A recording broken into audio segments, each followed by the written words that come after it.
Hello, today is April 21st, 2022. My name is Gabriela Garza. I'm interviewing Patrick Garcia for the University Library Special Collections and Archives at the University of Texas Rio Grande Valley, hereafter abbreviated as UTRGV. This project is in partnership with the Voces Oral History Center at the University of Texas at Austin. Please know, Mr. Garcia, that this interview will be placed in the University Library Special Collections and Archives at UTRGV and shared with the Voces Oral History Center at the University of Texas at Austin. If there is anything you do not wish to answer or talk about, I will honor your wishes. Also, if there's something you want to talk about, please bring it up and we will talk about it. The University Library Special Collections and Archives will archive your interview, along with any other photographs and other documentation you are willing to share. UTRGV University Library will retain copyright or non-exclusive right to the interview and any other materials you donate to special collections and archives at UTRGV. Because we are not conducting this interview in person, I need to record you consenting to make sure you agree with our interview procedures before we continue. So I'll ask you a series of 6 questions. Please say, yes, I agree, or no, I do not agree after each question. 1, do you give University Library Special Collections and Archives at UTRGV consent to archive your interview and your materials at the UTRGV University Library? Yes, I agree. Do you grant UTRGV University Library Special Collections and Archives right, title, and interest in copyright over the interview and any materials you provide? Yes. Do you agree to allow UTRGV University Library Special Collections and Archives to post this interview on the internet where it may be viewed by people around the world? Yes. Number 4, do you grant the University Library Special Collections and Archives consent to share your Zoom interview with the Voces Oral History Center at the University of Texas at Austin for inclusion in the Voices of a Pandemic Oral History mini project, which will include posting the interview on the internet? Yes. As you recall, we previously filled out a pre-interview form. We use information from the pre-interview form to help in research. The entire form is kept in a secure Voces server at the University of Texas at Austin before Voces sends it to UTRGV University Library Special Collections and Archives. We would have stripped out any contact information for yourself or family members, so that will not be part of your public file. Your public file will only be accessible at UTRGV University Library. The final 2 questions ask for your consent on what I just described. Do you wish for us to share the rest of your interview and your public file available to researchers at UTRGV University Library Special Collections and Archives? Yes. On occasion, UTRGV Special Collections and Archives and Voces receive requests from journalists who wish to contact our interview subjects. We only deal with legitimate news outlets. Do you give consent for us to share your phone numbers or your email with journalists? Yes. Thank you for your consent. Your experiences and stories mean a lot to us at UTRGV Special Collections and Archives. I look forward to what you say in the interview questions I will now ask.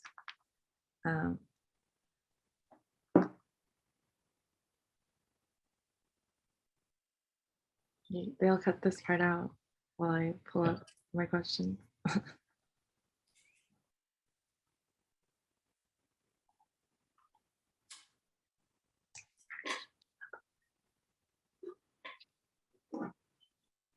Okay, Patrick, thank you for your time. Your stories and experiences are valuable to us at UTRGV Special Collections and Archives and to our partners at the Voces Oral History Center at the University of Texas at Austin. Because you're an instructor of higher education in McAllen and a talent buyer who has long shaped the cultural landscape in the Valley by way of music, I know you have many meaningful stories and experiences to share on how COVID-19 has impacted these roles you carry out in your life. So before we talk about COVID-19 stories, can you please share with us a bit about yourself, who you are, and how you wish to be known? Who is Patrick Garcia? Sure.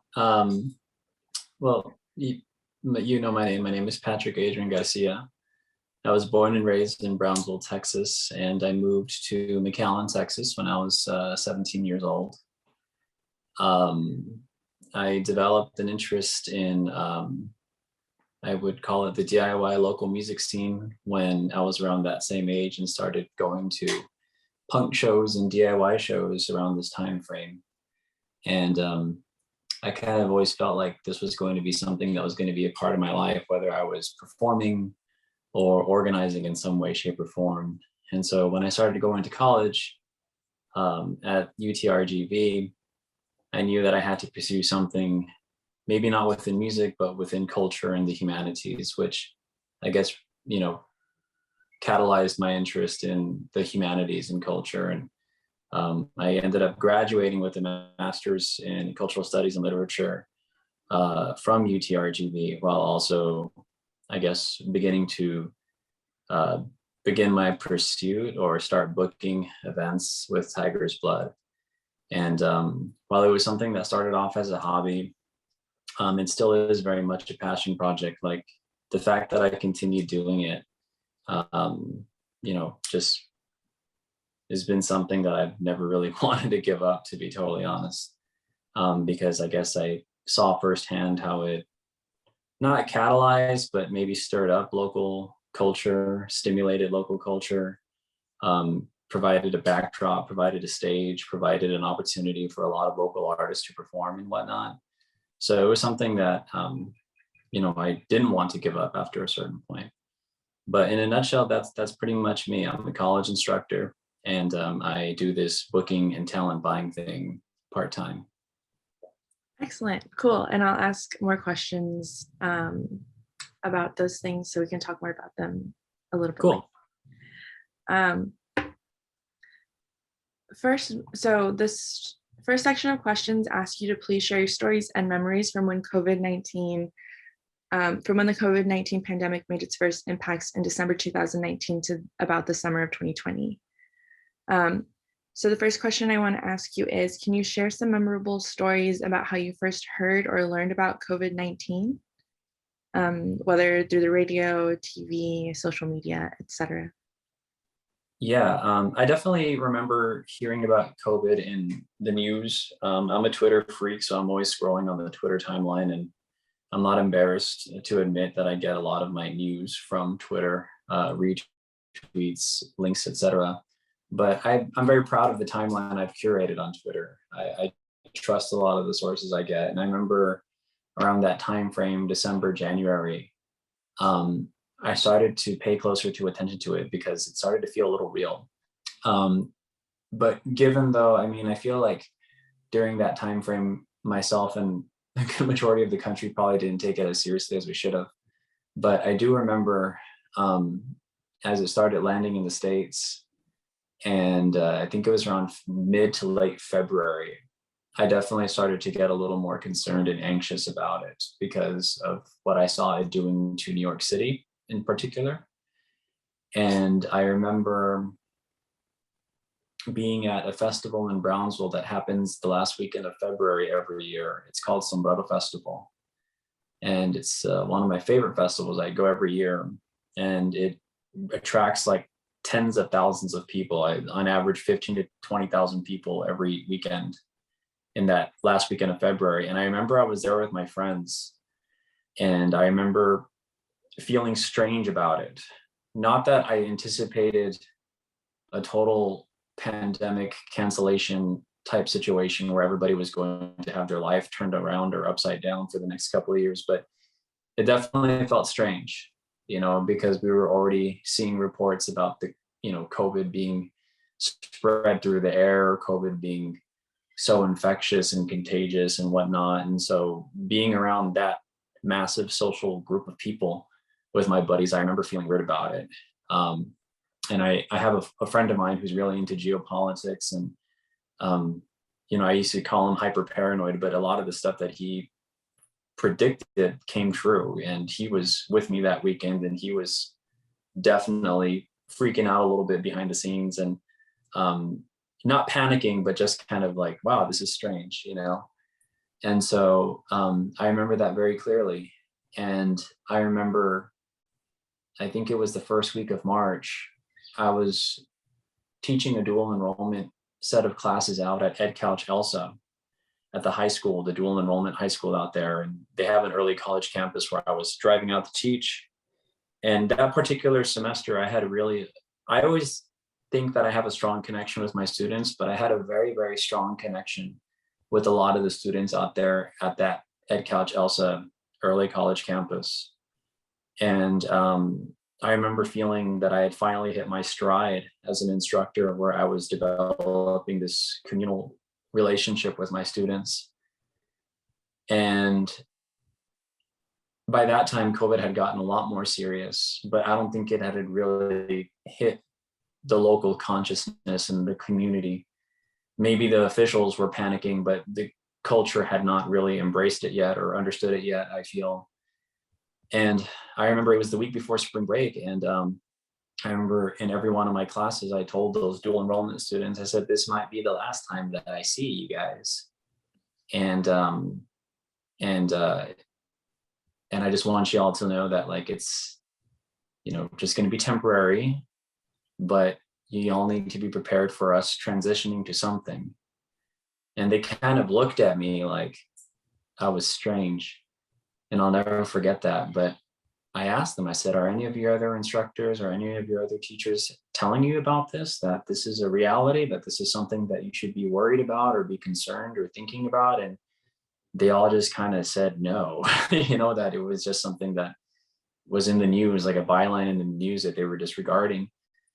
And I remember feeling this sinking feeling, because I just was not disappointed in them, obviously, because as dual enrollment students, they're kids, they're teenagers. They were 17 years old, 16, 18 maybe. But I just remember thinking at that time, like, because they were dual students, a lot of them were going to graduate from high school at the same time. And I remember thinking, I'm not going to see them graduate. I might not ever see these kids that I'm really connecting with, and I didn't want it to come true, but like by the end of that week, it was coming true, and so that was like how one half of my life was responding as an educator. And then as far as the talent buying part of my life, I had an event happening that Saturday, I believe it was on March 16th, which was the same week that the NBA canceled and that South by Southwest canceled. And I just remember thinking to myself, my event relies on touring talents. There was, I think, of the 15 acts I booked, about 10 of them were touring, and none of them had canceled just yet. And so I just remember it felt like I was playing a game of chicken. I wanted to cancel the event because I started to feel they were responsible, but none of the booking agents and tour managers or the artists themselves had reached out to me. And there's probably a series of complicated reasons for that in itself. But I just remember, I kind of consciously stopped promoting the event, which hurt me because I was terrified financially of the event not selling, but I didn't feel good about promoting it to begin with. And so I just remember that being another source of anxiety. Like, if I go through with this event, then I'm not promoting it, it's going to suffer because people are anxious and people are going to avoid live events. But there was a very tiny window, that tiny weekend, where events just exploded, where I guess people thought, this is one last cash grab, let's do this. But I didn't want to do that. I didn't want to be a part of that. I understood why people were doing it, but I just remember dealing and wrestling with that reality and that decision. And so I remember the day before the event,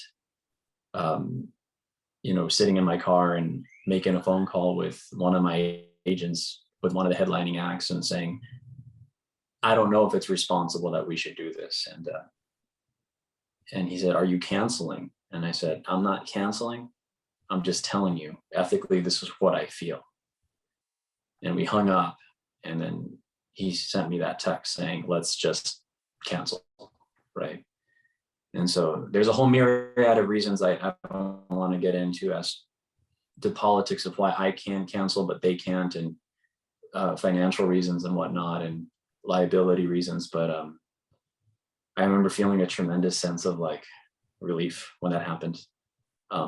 because it was just a general misunderstanding of what this was. Nobody knew what this was, and I did know then though that I was scared and I didn't want to contribute to it, even if it meant that there was money on the line. Perhaps that comes from a place of privilege, but at the time, again, nobody knew how severe this thing was going to be, right?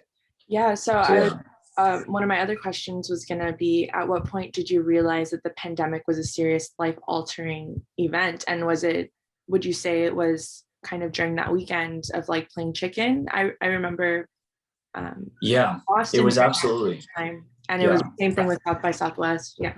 It was like a day by day situation. It was like a domino Mhm. effect throughout the week. Cause I remember it was the week before spring break and everybody was going to go on spring break. And I was already feeling that in my classroom. The classroom was totally oblivious, mind you. But the talent buyer in me that was hosting large gatherings was hyper aware. And the NBA canceled, and I'm not even a sports aficionado. I don't watch the NBA. I don't watch NFL. But when they canceled midway through a game, I saw that. I saw it. I saw the replays of that and how bizarre that was. Here you have an economic powerhouse like the NBA just saying, hell with it, canceling. And the music part of me, as far as a talent buying relationship I have, like I rely on South by Southwest every spring because they bring thousands of artists to Texas. And that is my opportunity once a year to have access to artists that are now in Texas finally, right? That are looking to pick up extra income. And so when South by canceled, I think it was on Thursday of that week. That was the death nail, I feel. That's when I realized, South by has been infamous for going through with it. They've been criticized for keeping their festival going, even though there's been death and problems, and for them to preemptively cancel and just make a tremendous financial decision. That's when I realized this is real. People aren't messing around. And so that's when I started to feel that this thing was much more serious, because I knew that those decisions weren't coming lightly. That's when it felt close to home. In other words, when South by did it. Yeah. Yeah. And then you kind of mentioned this earlier, but what were some of the early reports or rumors about COVID-19 that you remember back in 2020? You mentioned learning about it through Twitter. So if you just want to elaborate on that a little bit. As far as like the rumors about like the conditions or what it was doing, or how do you mean?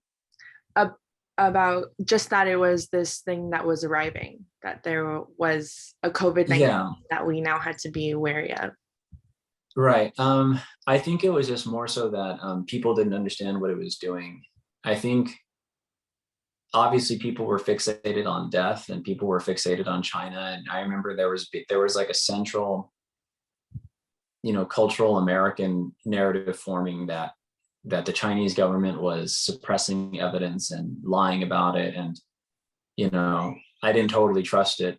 I feel like American media is obviously going to be biased towards, Chinese media, et cetera, and back and forth. But I remember, where there's a smoke, there's a fire, something is happening.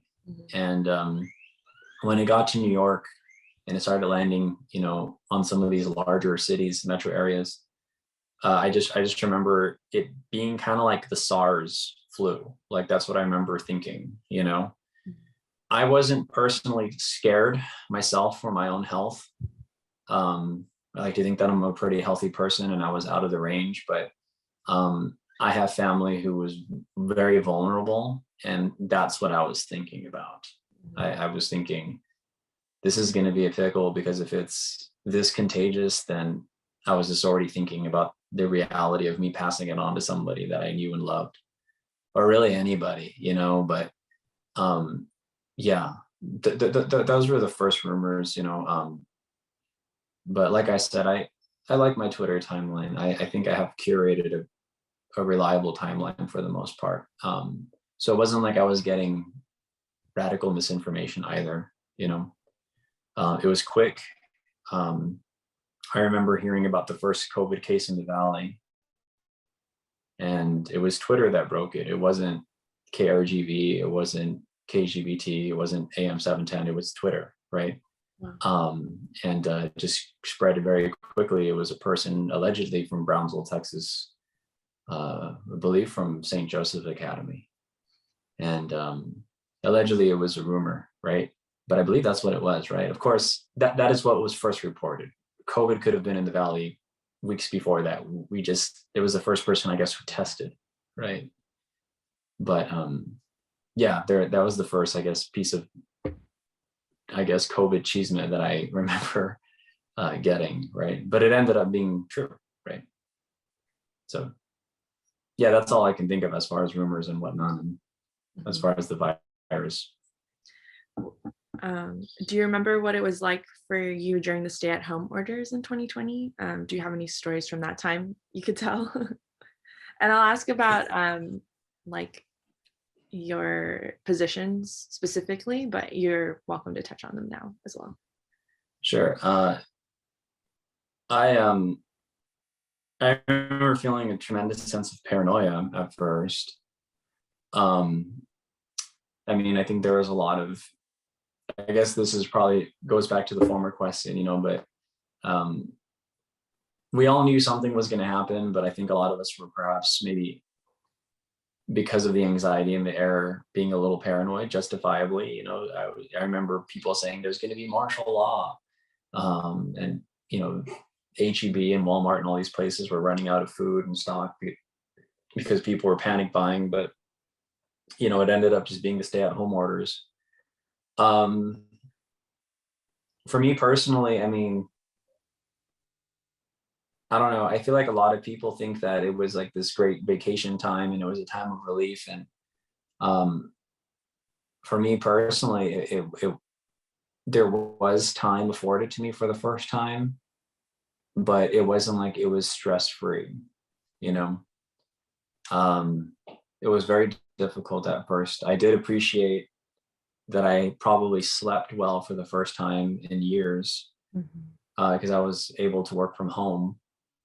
But the transition from teaching in person to teaching online was very difficult. The college immediately bureaucratized it and enforced a tremendous amount of online trainings and workshops and a lot of things that we technically did not get paid for.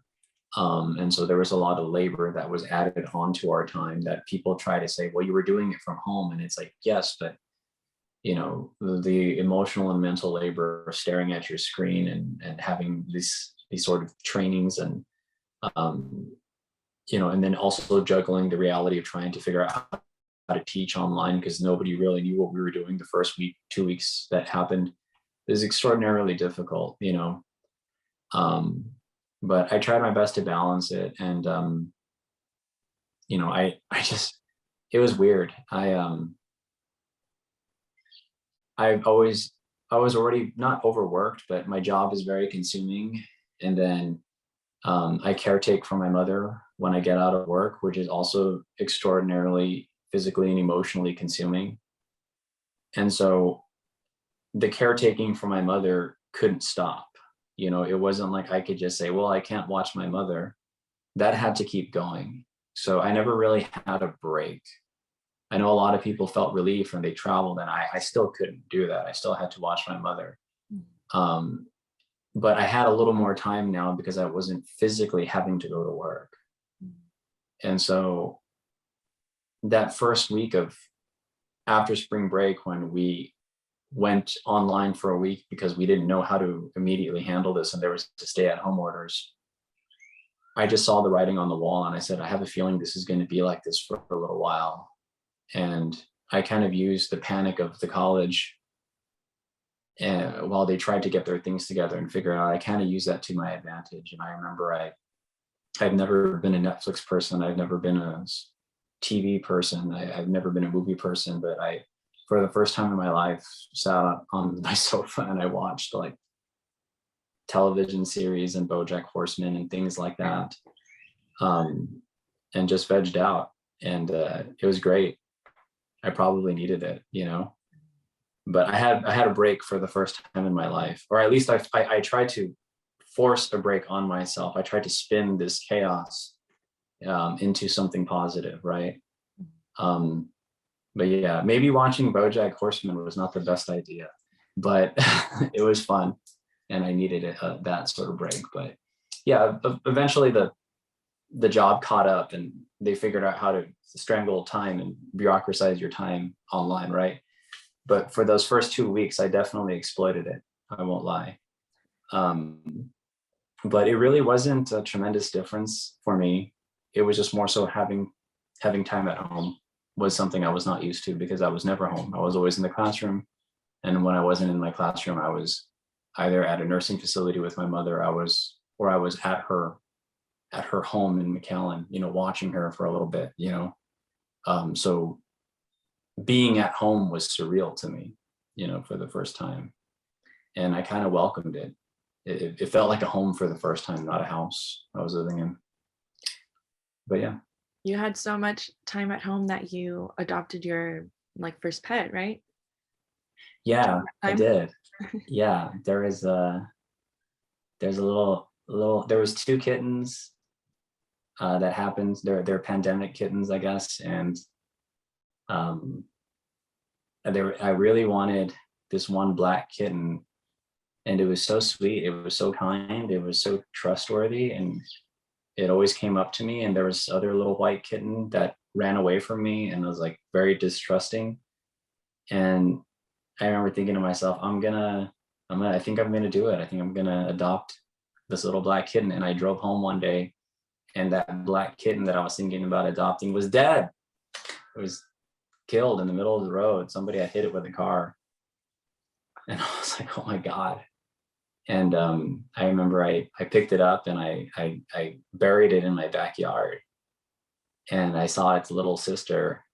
I didn't know it was a little sister back then. It was just a little kitten. I found out its parts, and it was so scared of me. And I just remember thinking to myself, maybe that's why this other cat died, because it was so trusting and it was so curious, And so I felt so bad for that little white cat, and so that little white kitten. And so I just started feeding it every day. I'd already been feeding them, but I started trying to gain its trust, and seeing it become more vulnerable with me and open up to me. I don't know. It was neat. And I don't have any kids, so I'm not saying this is what it's like to have a kid, but to nourish something and to take care of something, this little life form, this little creature, it was really nice. And so I adopted it, and I named the cat Deet. And so now Deet's still in my life, a little pandemic child for me. So yeah. A little gift from the pandemic. Yes. Over the last couple of years, so we've talked about Twitter, but just specifically, what news media, social media, or other sources do you rely on to keep you informed about COVID-19, and why do you prefer these news sources? And so I'll contextualize the Twitter, the curation of the Twitter timeline by sharing that I also, I rely on that feed, but it's because I follow, like you mentioned, trusted news sources. So I guess just some of those. To be honest, literally Twitter is my main timeline. The sources that I follow are individuals whose opinions that I've learned are reliable and trustworthy, or for the most part reliable and trustworthy. If they're retweeting something, there's a community trust that I have with them. And perhaps that's the same thing with myself.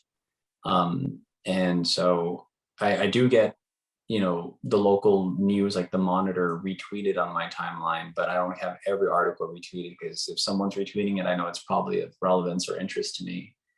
I did not follow the CDC. I did not follow the New York Times or CNN.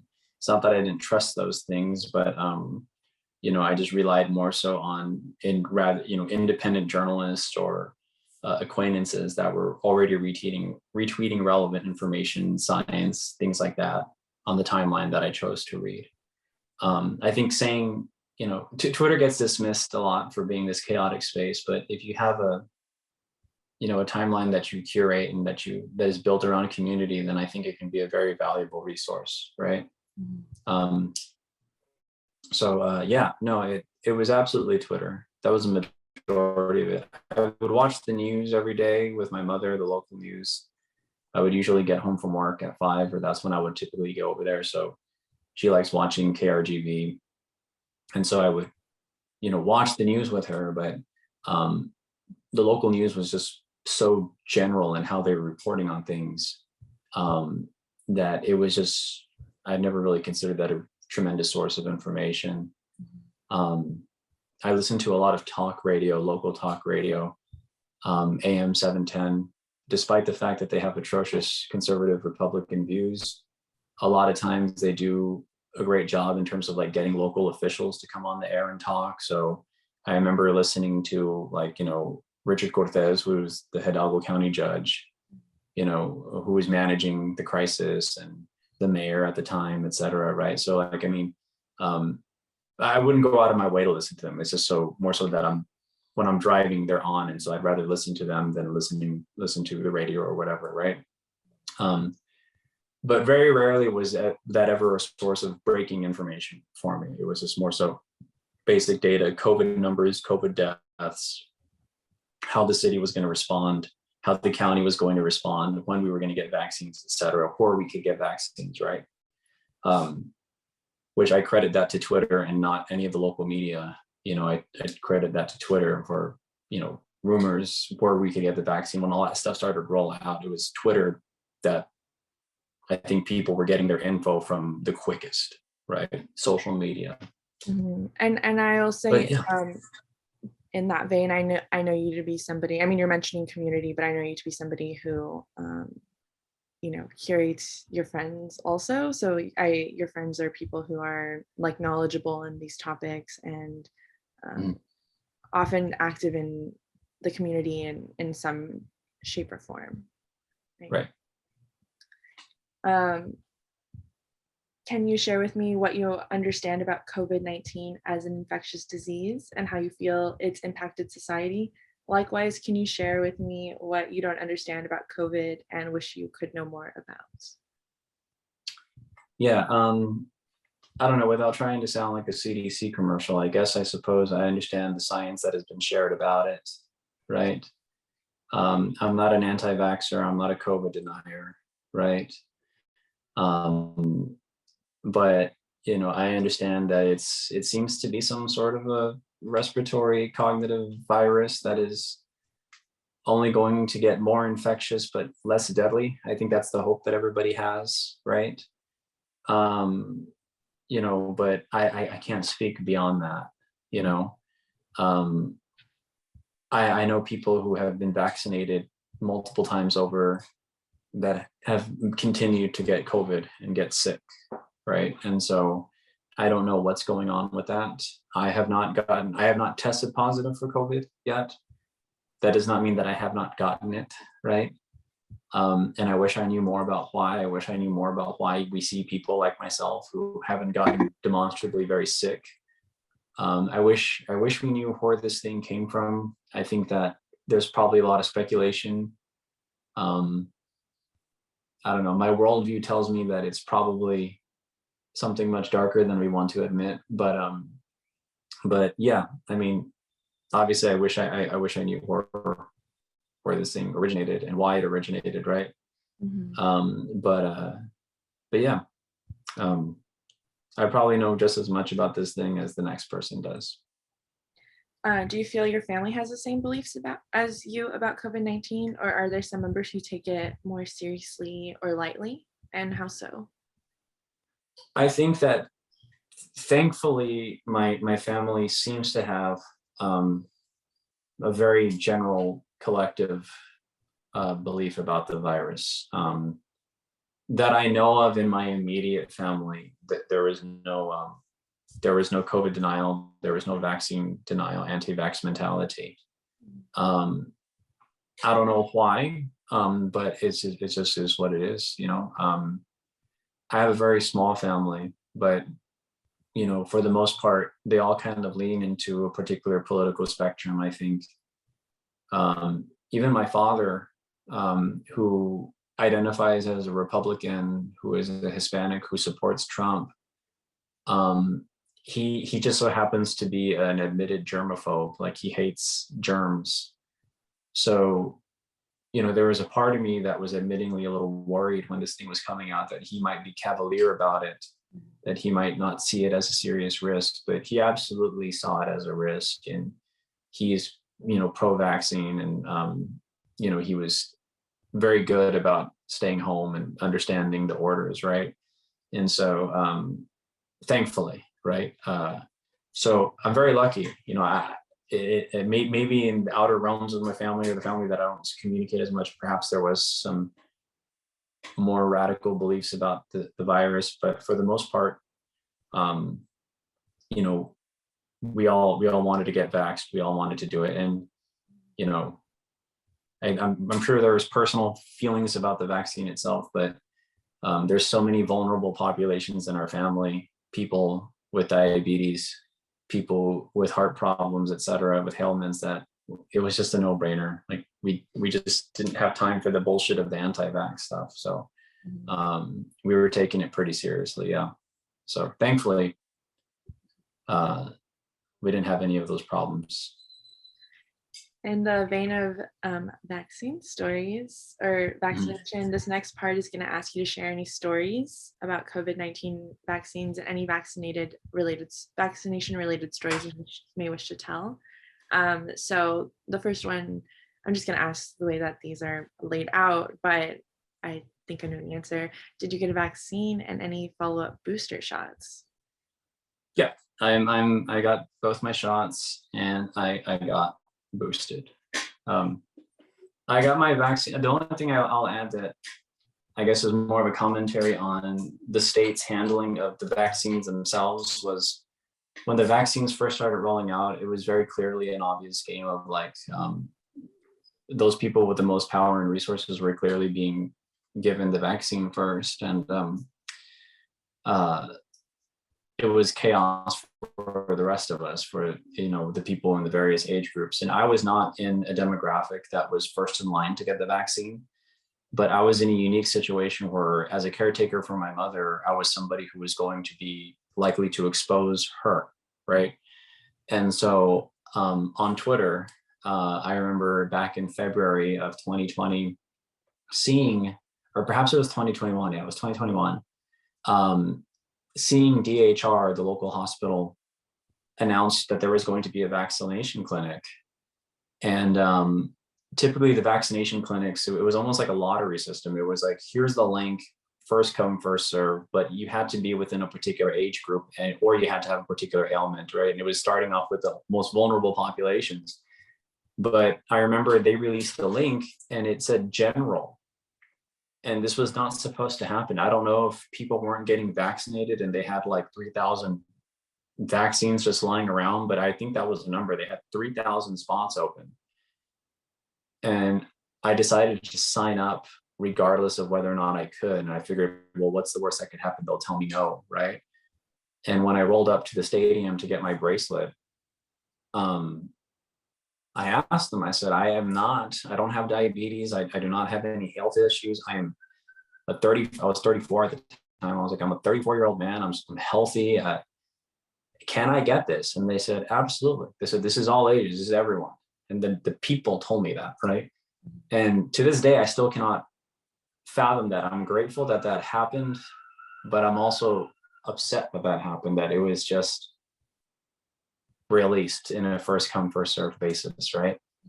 And as somebody who was working from home, who was able to have the Twitter timeline on pretty much all the time while I was at work and refreshing it, the only reason I got lucky was because of that, because I saw somebody retweet that within seconds of when it was tweeted in itself, and I don't feel bad. I don't feel bad about like cutting in line or getting the vaccine before maybe some vulnerable populations, because my rationale was, at the time, I think people thought vaccines prevented you from getting the virus, when it just prevents you from perhaps dying, right? And greatly reduces your chances of hospitalization. But at the time, I thought I have to be vaccinated because I cannot expose this to my mother, right? And my mother at the same time was already getting vaccinated. So I figured, why not decrease the chances for everyone? So I was able to get vaccinated pretty early on, before a lot of people in my age group was able to, but that was literally a chance. Mm-hmm. What stadium was the vaccination clinic held at? So yeah, this is how early it was. It was like there was such a demand for the vaccine that they had to have this whole system. So basically you had to go, I remember we had to wait in line. It was a mobile line um, at the soccer stadium, the HEB Park soccer stadium, I remember, in Edinburgh. And you had to wait in line, and then you waited in line. The line, it took about 3 hours because, like I said, there was thousands of people.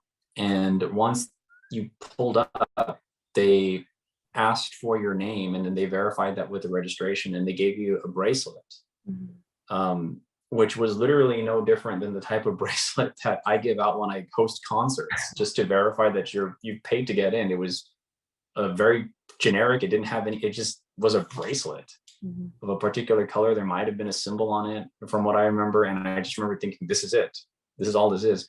And once you had that bracelet, then you showed up for the actual vaccination clinic, and then you waited at the Edinburgh Conference Center for DHR to get the actual vaccine. And then you waited another couple of hours to get your first shot, right? So yeah, but again, that was at the very beginning phases of the vaccination, right, process, when it was being rolled out, and there was this tremendous design. Of course, that demand waned, very quickly, but I was in no position to not want to be vaccinated back then, right? Did you get the Johnson & Johnson one shot, or did you have one of I got the Pfizer one. You got the Pfizer. So did you get your second your second shot from Pfizer and through DHR? Yeah, I guess I'm pure Pfizer. I got my second shot, and then I got my booster Pfizer. That wasn't by choice. That was simply what they had available at DHR, right? Mm-hmm. And So, then how challenging was it to get a booster once you were eligible to do that? Which I guess because maybe it was a lot easier.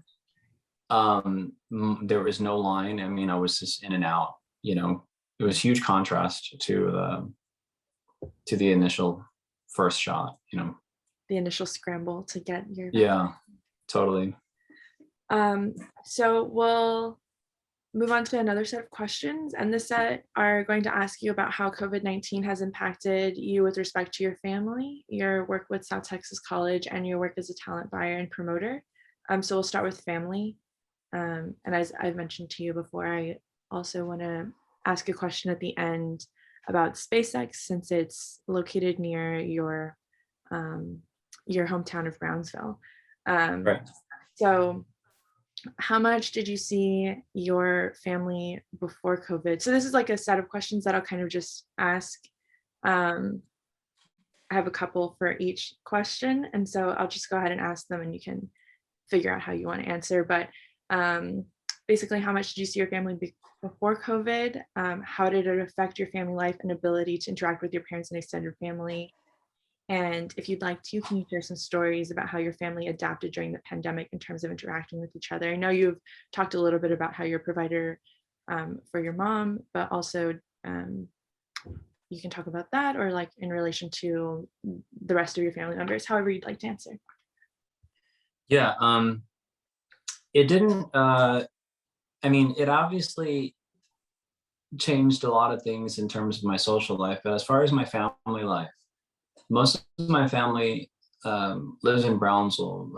My aunts, my uncles, my biological dad, my immediate family, my mother and my stepfather live here in McAllen, and so I have to see my mother every day because of the condition that she's in, and so we were in a position where, because of COVID, all of us, had an understanding that we couldn't socialize outside of our immediate circle. So it wasn't that we were hyper masked up around my mother, but it was just under this understanding, I'm not throwing events anymore. I'm not in school. Um, our provider was very, very amazing in that sense that she continued to show up. Most healthcare workers continued to show up, right? But we had a provider who, maintained that and was willing to go through with that, right? And so I'm very grateful for her. But, admittingly, like my personal relationship with my family, I still saw them.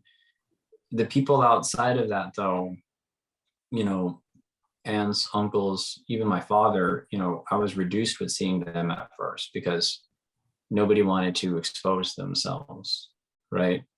But my immediate circle, my mother, who was pretty much bedridden and staying home, as well as our provider, myself, my stepfather, you know, like we all were theoretically only really seeing each other outside of our immediate families ourselves. So a whole lot didn't really change in that respect. Um, Now, as far as like other family members, yeah, we definitely paused with them. Mhm. But yeah, I mean, it did change. But um, because of the nature of my mother being in a condition to where she can't walk on her own and she needs assisted living, it wasn't that we were going to expose her to crowds or anything to begin with. So a lot of her life personally didn't change, you know. So yeah. Um, how did COVID-19 impact, I guess this question is more about like the next one is more about like how did it affect your family members' lives? Um, Um, you already talked about how your mom, it didn't change your mom's life that much, but maybe your family in Brownsville or your stepfather. yeah.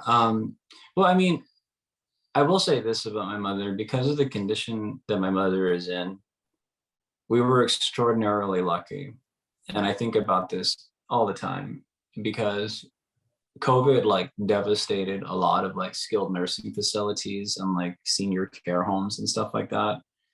And after my mother had her stroke in like the summer of 2019, um, she was, physically and mentally devastated to where she needed to be in a facility. And after she was out of her, intensive care unit after a month, she was placed in this particular nursing facility in Edinburgh. And she was able to get out of that facility and return home like around late November, early December of 2019, which is like right around the time that we started to hear this kerfuffle with coronavirus in the media and stuff. And so it wasn't an easy decision. We wanted her home, but it takes up a tremendous amount of time and resource to caretake for someone who needs to be under 24-hour help. But I think a part of us all wanted her home. And I look back at that and I think how lucky we were that she was able to come home, because there were so many awful stories about like people dying in these nursing facilities because COVID was spreading before the vaccine was being spread, dispersed, and not being able to see your loved ones or seeing them through an iPad before they passed away. Or I cannot fathom what that would have been like for me to have to deal with that. And so like we escaped that COVID mirror, that window, I guess, by a couple of months. But it just terrifies me that like that we could have not hit that window either. Um, so my mother lucked out in that respect. As far as like my other family members, thankfully, my immediate family members, they seem to take it obviously while stressed out with stride. Um, but it did make things difficult for other immediate family members of mine. I know that my grandmother, who was still alive at the time, also needed care, and she was living in her home, and so uh, you know, without giving away too much, she um, we think that we're very confident that she did get COVID, and passed away because of that, you know. Um, and of course, this was, you know, I don't want to name people or anything like that, but it was like, you know, it was just very, very difficult to navigate that home setting in Brownsville, right? Um, and you know, just living with vulnerable populations, which my family does live a lot with, you know. But but outside of that, um, I don't know. It seemed like outside of that, you know, like most people's lives were just, everybody was rolling with it, just trying to be positive about it. If that makes sense. Mhm. Um, yeah, you have mentioned to me that you've lost a couple of family members, and you also kind of shared with me that it incited some conflict between your extended family. If you want to talk about how it impacted your family's relationships with one another, or Well, kind of it didn't. your stance on the topic, what you think about those kind of Um, those that well, kind of like tension. I can't. I don't really feel. I don't want to talk too much about that. It did. We can skip it. It's Don't worry. difficult. But you know, thankfully our family was pretty cool in being united. But like in the circumstances around my grandmother passing away, you know, there was some internal debate about how it happened and why it happened, etc. You know, she was 95 years old, and you know, I love her, and you know, she was already, you know, rather unwell, and you know, obviously when the coronavirus was that fresh in people's consciousness and people didn't really totally understand what it was and how it worked, I think a lot of people in the beginning were hyper terrified. I know I was, of giving it to someone or passing it on to someone. And I think that what a lot of people tend to do is they tend to place emphasis of blame on the individual and not the circumstances that leads the individual to spread the virus. So you know, as far as you know how my grandmother passed away, it was like, you know, well, who gave it to her? But you know, we have an idea, but like I said, there was no major conflict about blaming it on someone in particular, you know. But I definitely, you know, did not want to, and thankfully the family was very understanding about, like, well, we can't place blame on XYZ, you know.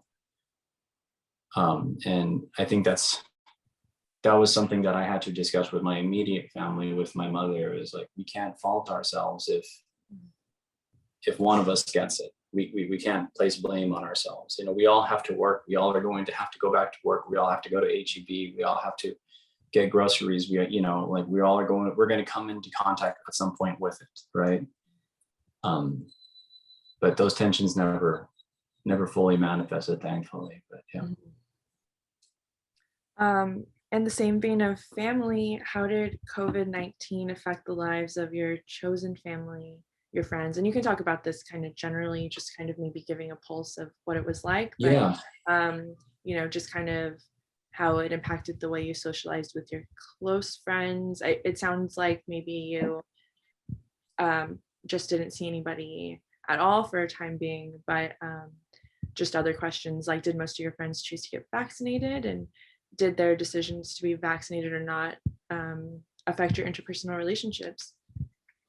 Yeah. I think in the very beginning, that there were several ways to approach the pandemic I saw amongst, you know, people within my social groups, and there was a lot of people who were just cavalier about it and were thriving in the chaos of it all and choosing to continue to go out and be social. And there was a lot of us that were like, we're going to stay home, you know.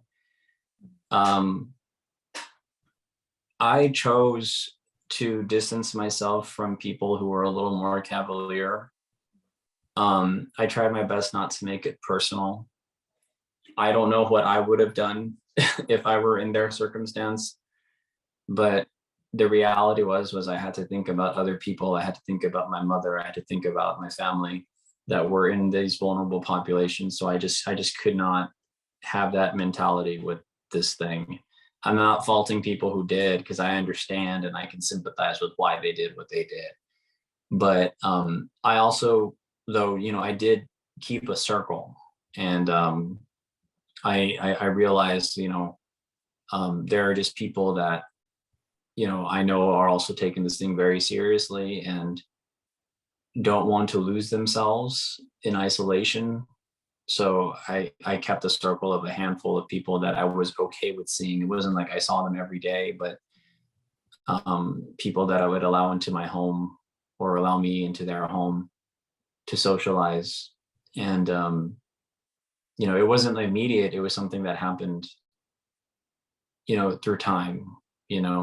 Once we realized, this thing is inevitable, I think I became a little bit better with socializing a little more. But this does not mean throwing events or going out to parties. It meant on a one-on-one basis, maybe, a small gathering of 1 to 2 to 3 people at the most, right? But it was a very particular group of people who I felt like I could just trust, But even that waned every once in a while, and it was difficult to navigate that too, right?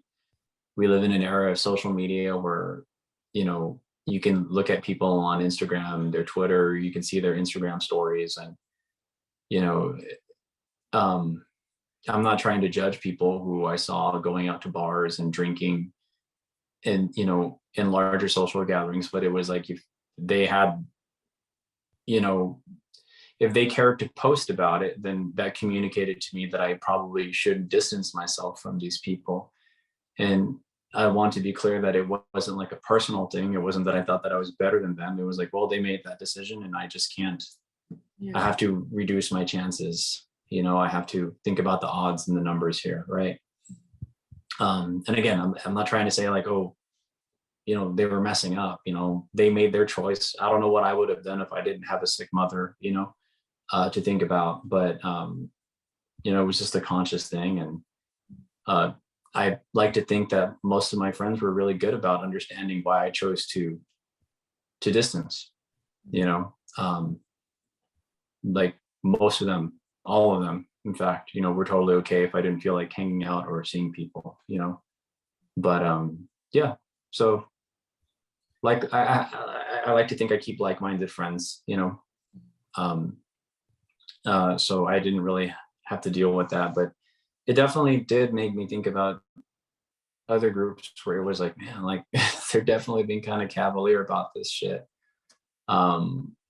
But yeah, amongst my friend group, thankfully, I don't think I knew anybody who was totally radical in their views on this thing, in terms of the vaccine. Maybe there were a handful of people, but I feel like they've since kind of like changed their mind or gotten it, but I don't blame them for going down that road of logic. I don't blame them for thinking that way about the vaccine. I think a lot of my closest friends have natural criticism and distrust of the federal government and the state and the plutocracy. So not wanting to get this vaccine absolutely made sense to me. I just wasn't in a position to not get it. Does that make sense? Mm-hmm. So I tried my best to hold judgments to myself, or tried to hold myself against making judgments on people who maybe didn't want to do these things, right? Yeah, that doesn't mean I'm condoning their shit. I always feel like it was more complicated than it was, Definitely. And then the last question in this set, again, I'm grouping in just because it's about Brownsville, but in the past few years, Elon Musk has established his SpaceX company in Boca Chica, Texas, which is a small coastal community in Cameron County. And as someone who grew up in Brownsville, Texas, and Cameron County, would you like to share any anecdotes about how the presence of SpaceX is altering the lives of people you may know? And then I guess more specifically, are there any notable things that you'd like to discuss in relation to how the presence of SpaceX influenced or affected the infrastructure in Brownsville during the pandemic? I don't know anybody's. I think the vast majority of people in Brownsville are perhaps not being impacted by the socioeconomic impact of SpaceX in the way that they perhaps think they are. I am critical of it.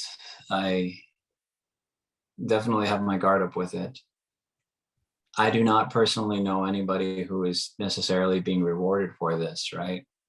I don't know anybody who is immediately employed. I mean, maybe there is contractual work with local workers. I do know of people who have been contracted here and there for temporary work, you know, and I suppose that, you know, is something that people can say, well, you see, look, it's stimulating the economy, right? But as far as the taxation of the land, as far as any other fees, I'm not sure how it has positively impacted the community. I know people who have been vocally critical of SpaceX have been negatively impacted by the community. And so as far as SpaceX community impact, I can say that it's probably been more observable in a negative context of those who are vocal in terms of criticism of SpaceX. So there's that, right? But yeah, I don't have any family. I don't see that. As someone who grew up in Brownsville and who would go to Boca Chica Beach as a child, and who was able to regularly access that, it does disappoint me that even though it's still a public beach, SpaceX essentially has now control over it. I mean, they theoretically do not have control, but realistically they do. They close it on a whim. They close it when they feel like it. It seems almost at random for their tests or whatever. There's been times when the beach is open, but they've forgotten to remove the barriers. And so you just, you know, but that does break me a little bit. And I can't speak on what it's doing to the environment, but it, you know, I know that it is having a negative impact. It seems like that when they're just bulldozing all this swamp area and these natural lands, right? Mhm. But yeah, can you articulate the question for me again?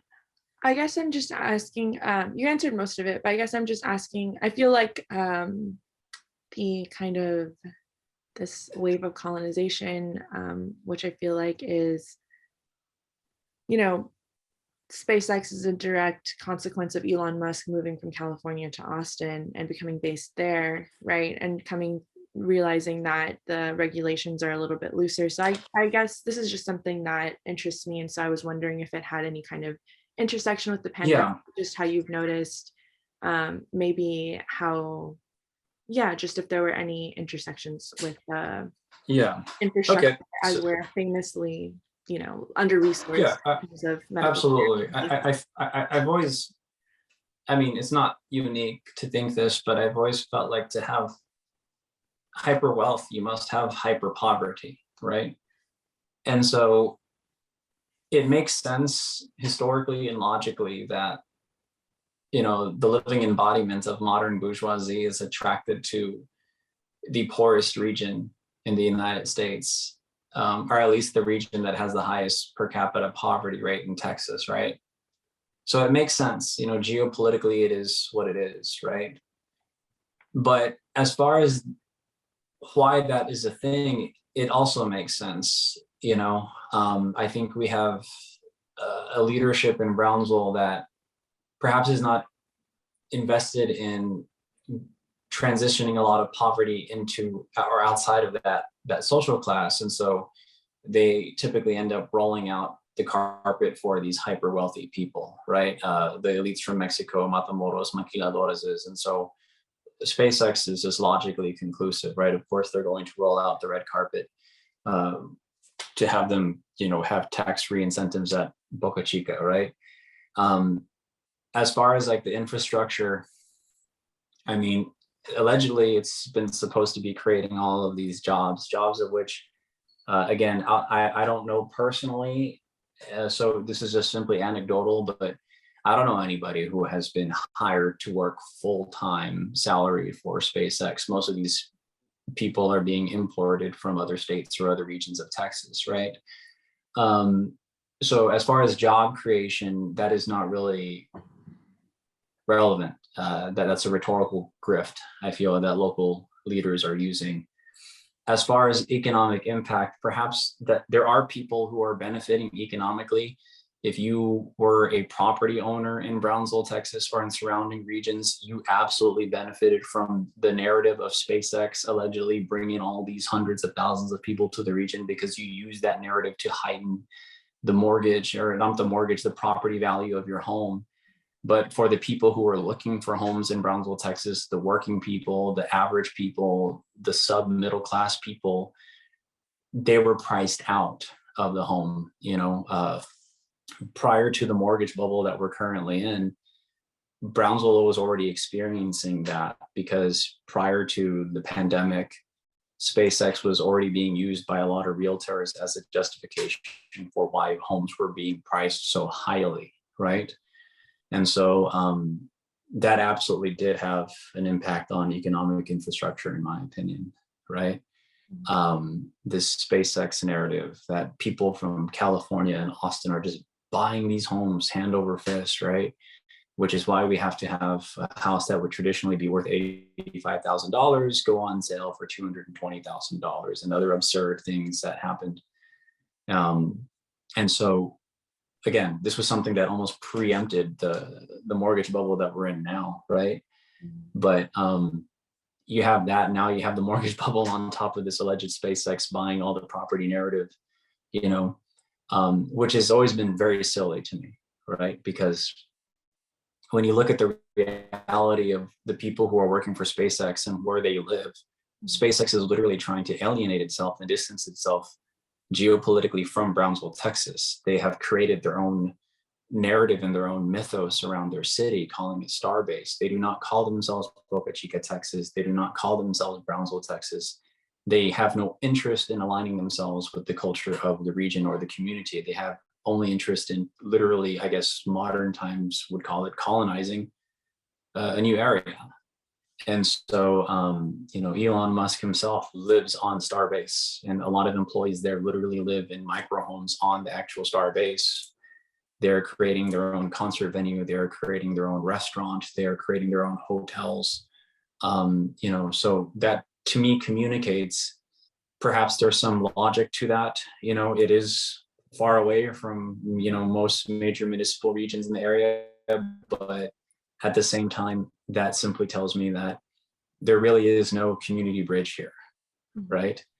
There really is no interest in stimulating the regional economy. And by regional, I mean, if you are from Brownsville, then you know that Boca Chica is a distance from Brownsville, even though it is still a part of Brownsville. And that distance is being exploited, and is the least surprising thing. But it's interesting how the narrative of SpaceX is still affecting those living within the inner city, right? If it's affecting them, it's obviously affecting the people who literally live on Boca Chica, right? Their homes and their property values, and of course, literally living within an area where rocket shrapnel can just fall on you, right? But yeah, it has absolutely affected the economy. I just don't think it has affected the economy in the ways that all these local economists want to believe, right? If anything, in my opinion, it had more devastating effects, as far as middle class and working class people not being able to afford homes now, right? I personally know of a couple who had a pandemic baby and are married, and for a year prior to the pandemic could not afford to find a home in Brownsville, Texas, prior to the mortgage bubble, right? Because in Brownsville in particular, this narrative of SpaceX driving prices up was being exploited, right? And when that pandemic happened and the housing crisis exploded, we were in the bubble that we are in now. It was nearly impossible. They barely found a home, Yeah. And, they were barely able to find a home that was, I guess, would have been 2.5 years ago considered absurd as far as what they are paying for it. But by today's SpaceX mortgage bubble grift standards, is considered to be a reasonably priced home in Brownsville, Texas, right? So I'm happy for them, but at the same time, while I can't speak for them, they absolutely are terrified and frustrated with that reality that they had to do, Yeah. that they had to live with. And that's just one couple, right? So So you see yeah, that maybe, despite this narrative that has been present before and during the pandemic, we didn't really see any kind of tangible benefit as far as like maybe pandemic resources becoming more widely available because they're right, in their absolutely, own distinct. right. Yeah. But they're leasing Port of Brownsville land on such an extraordinary deal that it just does not provide really any economic incentive to the city of Brownsville in regards to taxation, right? And then when you consider that they are building hotels and whatnot, yes, of course, that's stimulating the economy. There's going to be taxation, comptroller taxation, et cetera, on these various venues and things that they are going to construct, right? But those aren't going to be local investors being brought in. I mean, maybe there are, right? It's going to be SpaceX themselves constructing these things. So it is going to be almost like an island of self-contained Right. microcosmic economy, right? So I don't know. I'm still waiting for this, right? I'm still waiting for them to hire all these engineers, right? I'm still waiting for them to hire non-contract labor. I hear that if you're in construction into part-time work, or if you're into the serving industry, there will be contractual gigs for you at these places. But I think that when you look at the lens of long-term economy, I'm not sure how this temporary relief type work stimulates the economy, right? But I don't know, traditionally, historically, it also makes sense because that's how the valleys thrived. The majority of the full-time jobs have always been state sector, federal jobs. And the private industry has always been temporary jobs, service industry jobs, right? And so here you have Powerhouse, the richest man in the world, like in Brownsville, Texas, and it's so far been logically true, right? It's not providing any full-time opportunity. It's not really stimulating the economy in the ways that people have imagined it to be, right? So yeah, I want to be proven wrong really bad.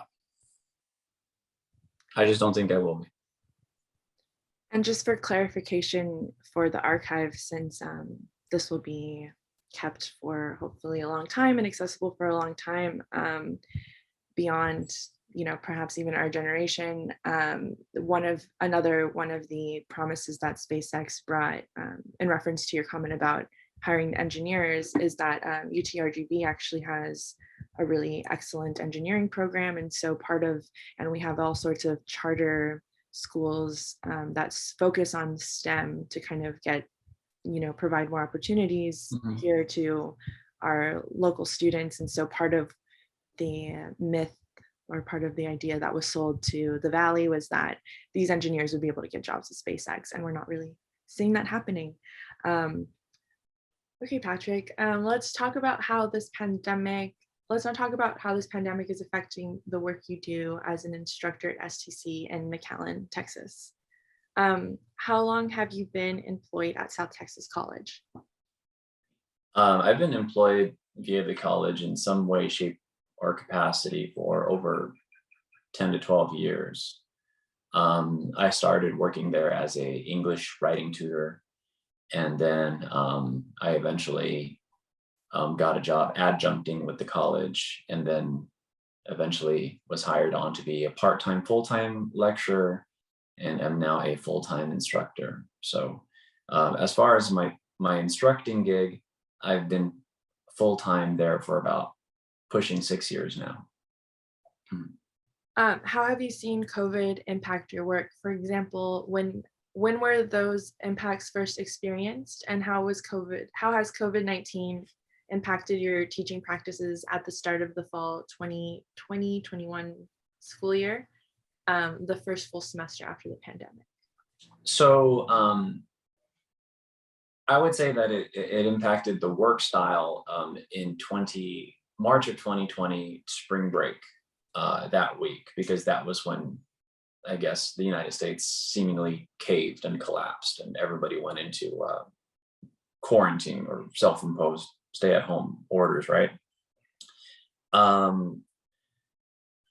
did it change The work dynamic, well, I mean, transitioning to an online situation was absolutely difficult. It imposed more work, contrary to popular belief that a lot of us were just staying home and doing nothing, because many of us went from being full-time face-to-face instruction to being online. We all had to go online. And so there were so many of the faculty that were just not trained in Blackboard and online instruction.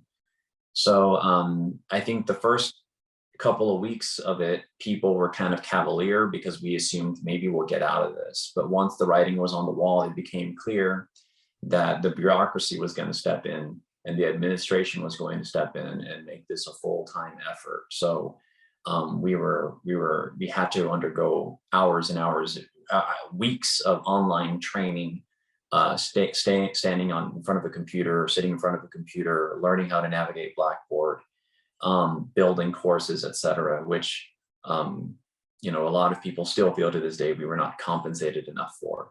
But the reality is, we had the privilege of working from home, I suppose, right? And so that was difficult in that sense. Did it change how I teach? I mean, in a literal sense, yes, because I was no longer in community with my students in person, right? But we were now in community online. Thing is that it was extraordinarily difficult because of the tech factor to pursue community through students, right? So it's complicated. Like, did it change it radically in terms of the approach to teaching? What I teach and my themes that I teach in class and the texts and readings that I offer in my class did not change at all. I think I had a pretty radical shift in my approach to teaching about a year and a half prior to COVID, and I've been on that wavelength since. So it did not change me personally in that respect. Were you concerned about the effectiveness of remote online learning for educating your students? Absolutely, 100%. I understand that some instructors really appreciate the online dynamic, and I understand that a lot of students really benefit from it, perhaps because of accessibility or time and privilege. And so it can be a meaningful resource if you make it. For me personally, and I'm not trying to perpetuate any ableist ideas, so apologies if this is ableist, but I strongly believe in-person communication. I strongly favor that. I strongly prefer that. And I just feel like the online dynamic, whether you're synchronous or asynchronous with your approach to learning, just really hinders that, right? Bad connections, audio issues, etc., can really impose a lot of difficulty and walls on trying to communicate in community, right? Trying to discuss as a class, as a group, etc. So it absolutely did. And it was, I guess, in terms of teaching standard writing, that's difficult to do in person as it is, but online it's virtually impossible. But because education in general is a lot of times just bureaucratic loopholes to jump through and things to jump over and bureaucratized into texts and objectives. Yeah, sure, people navigated a class. They did what they were supposed to do. Did they learn what I wanted them to learn? Probably not, right? And I know some people would counter and say, well, you could have curated your class or conformed your class to focus on these things. And it's like, I did, but it's tough to read assurance, on a screen as opposed to in a classroom, with engagement, with facial expressions, with face-to-face communication, So yeah. You talk about, you mentioned a minute ago how some of your colleagues feel like you weren't compensated enough for the extra work you had to do from going online.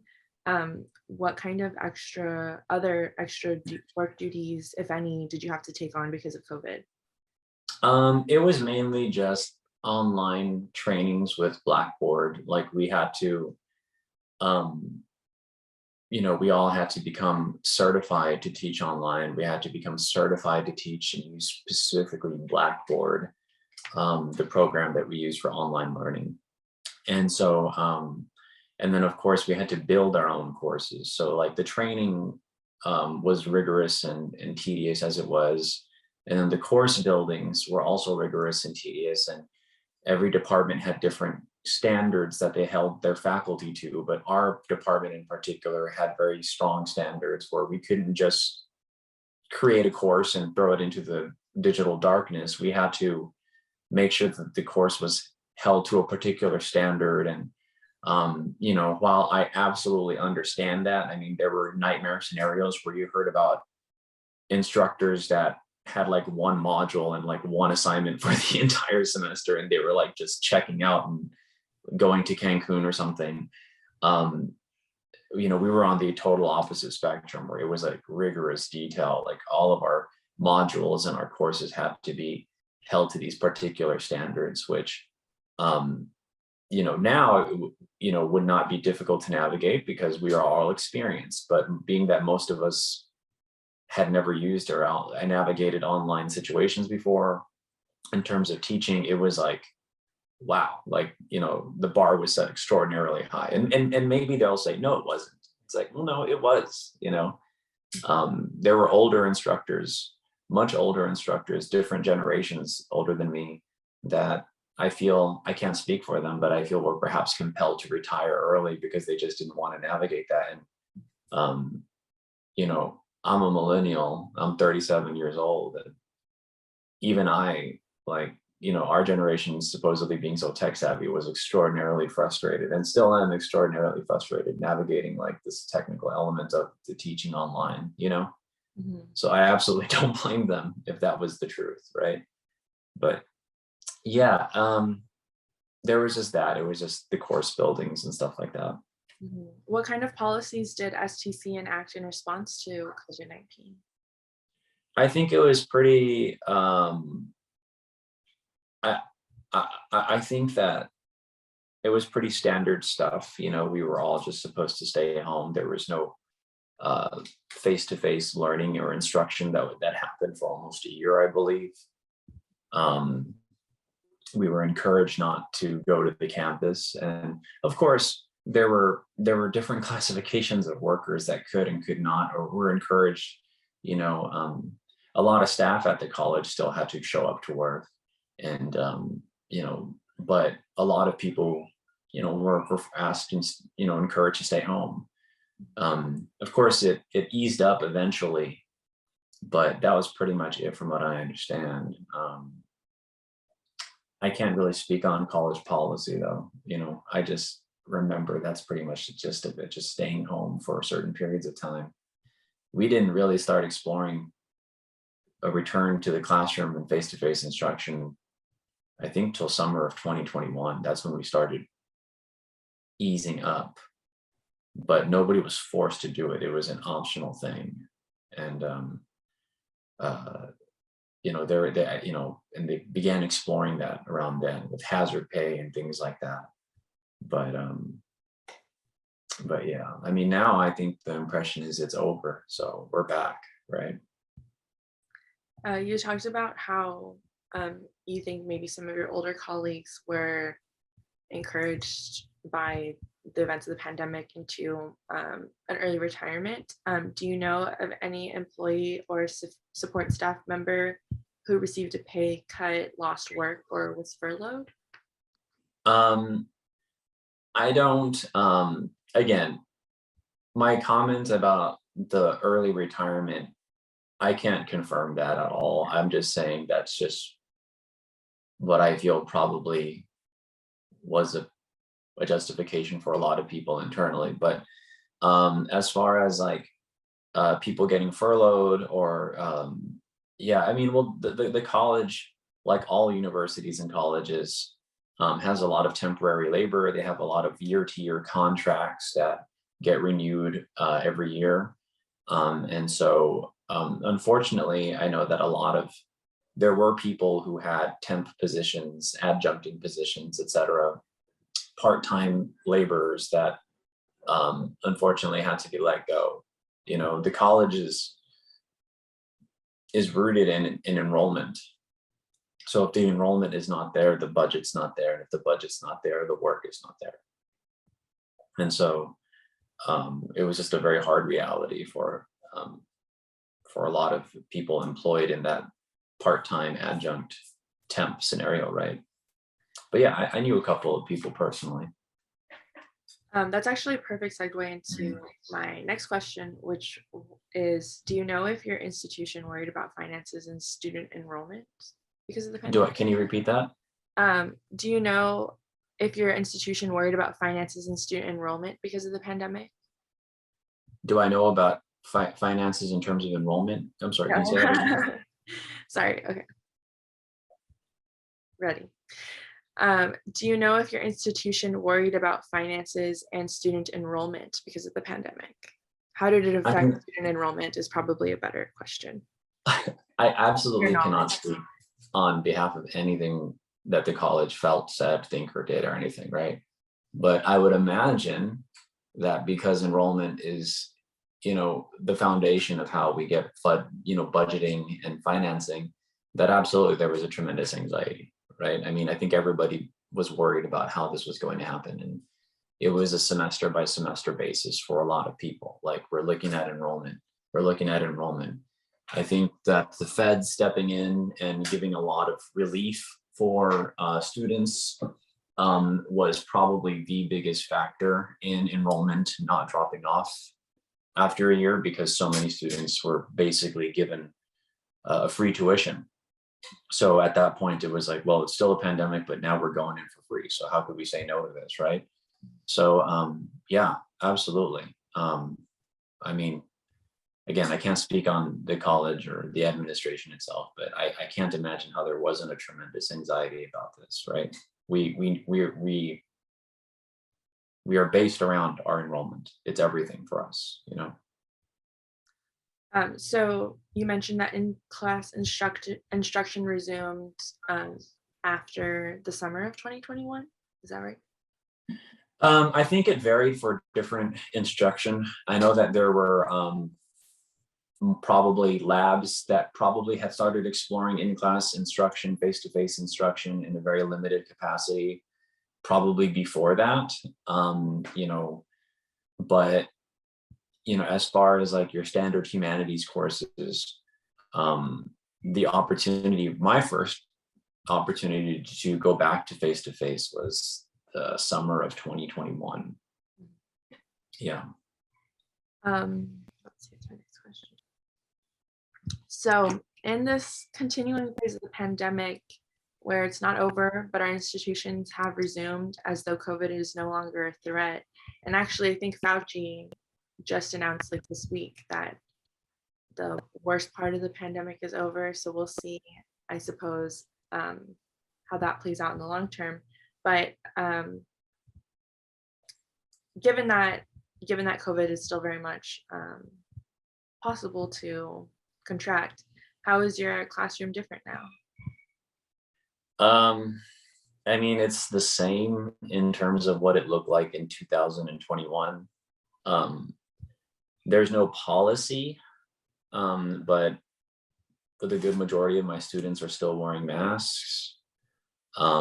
They are socially distant in how they're spread out in the classroom.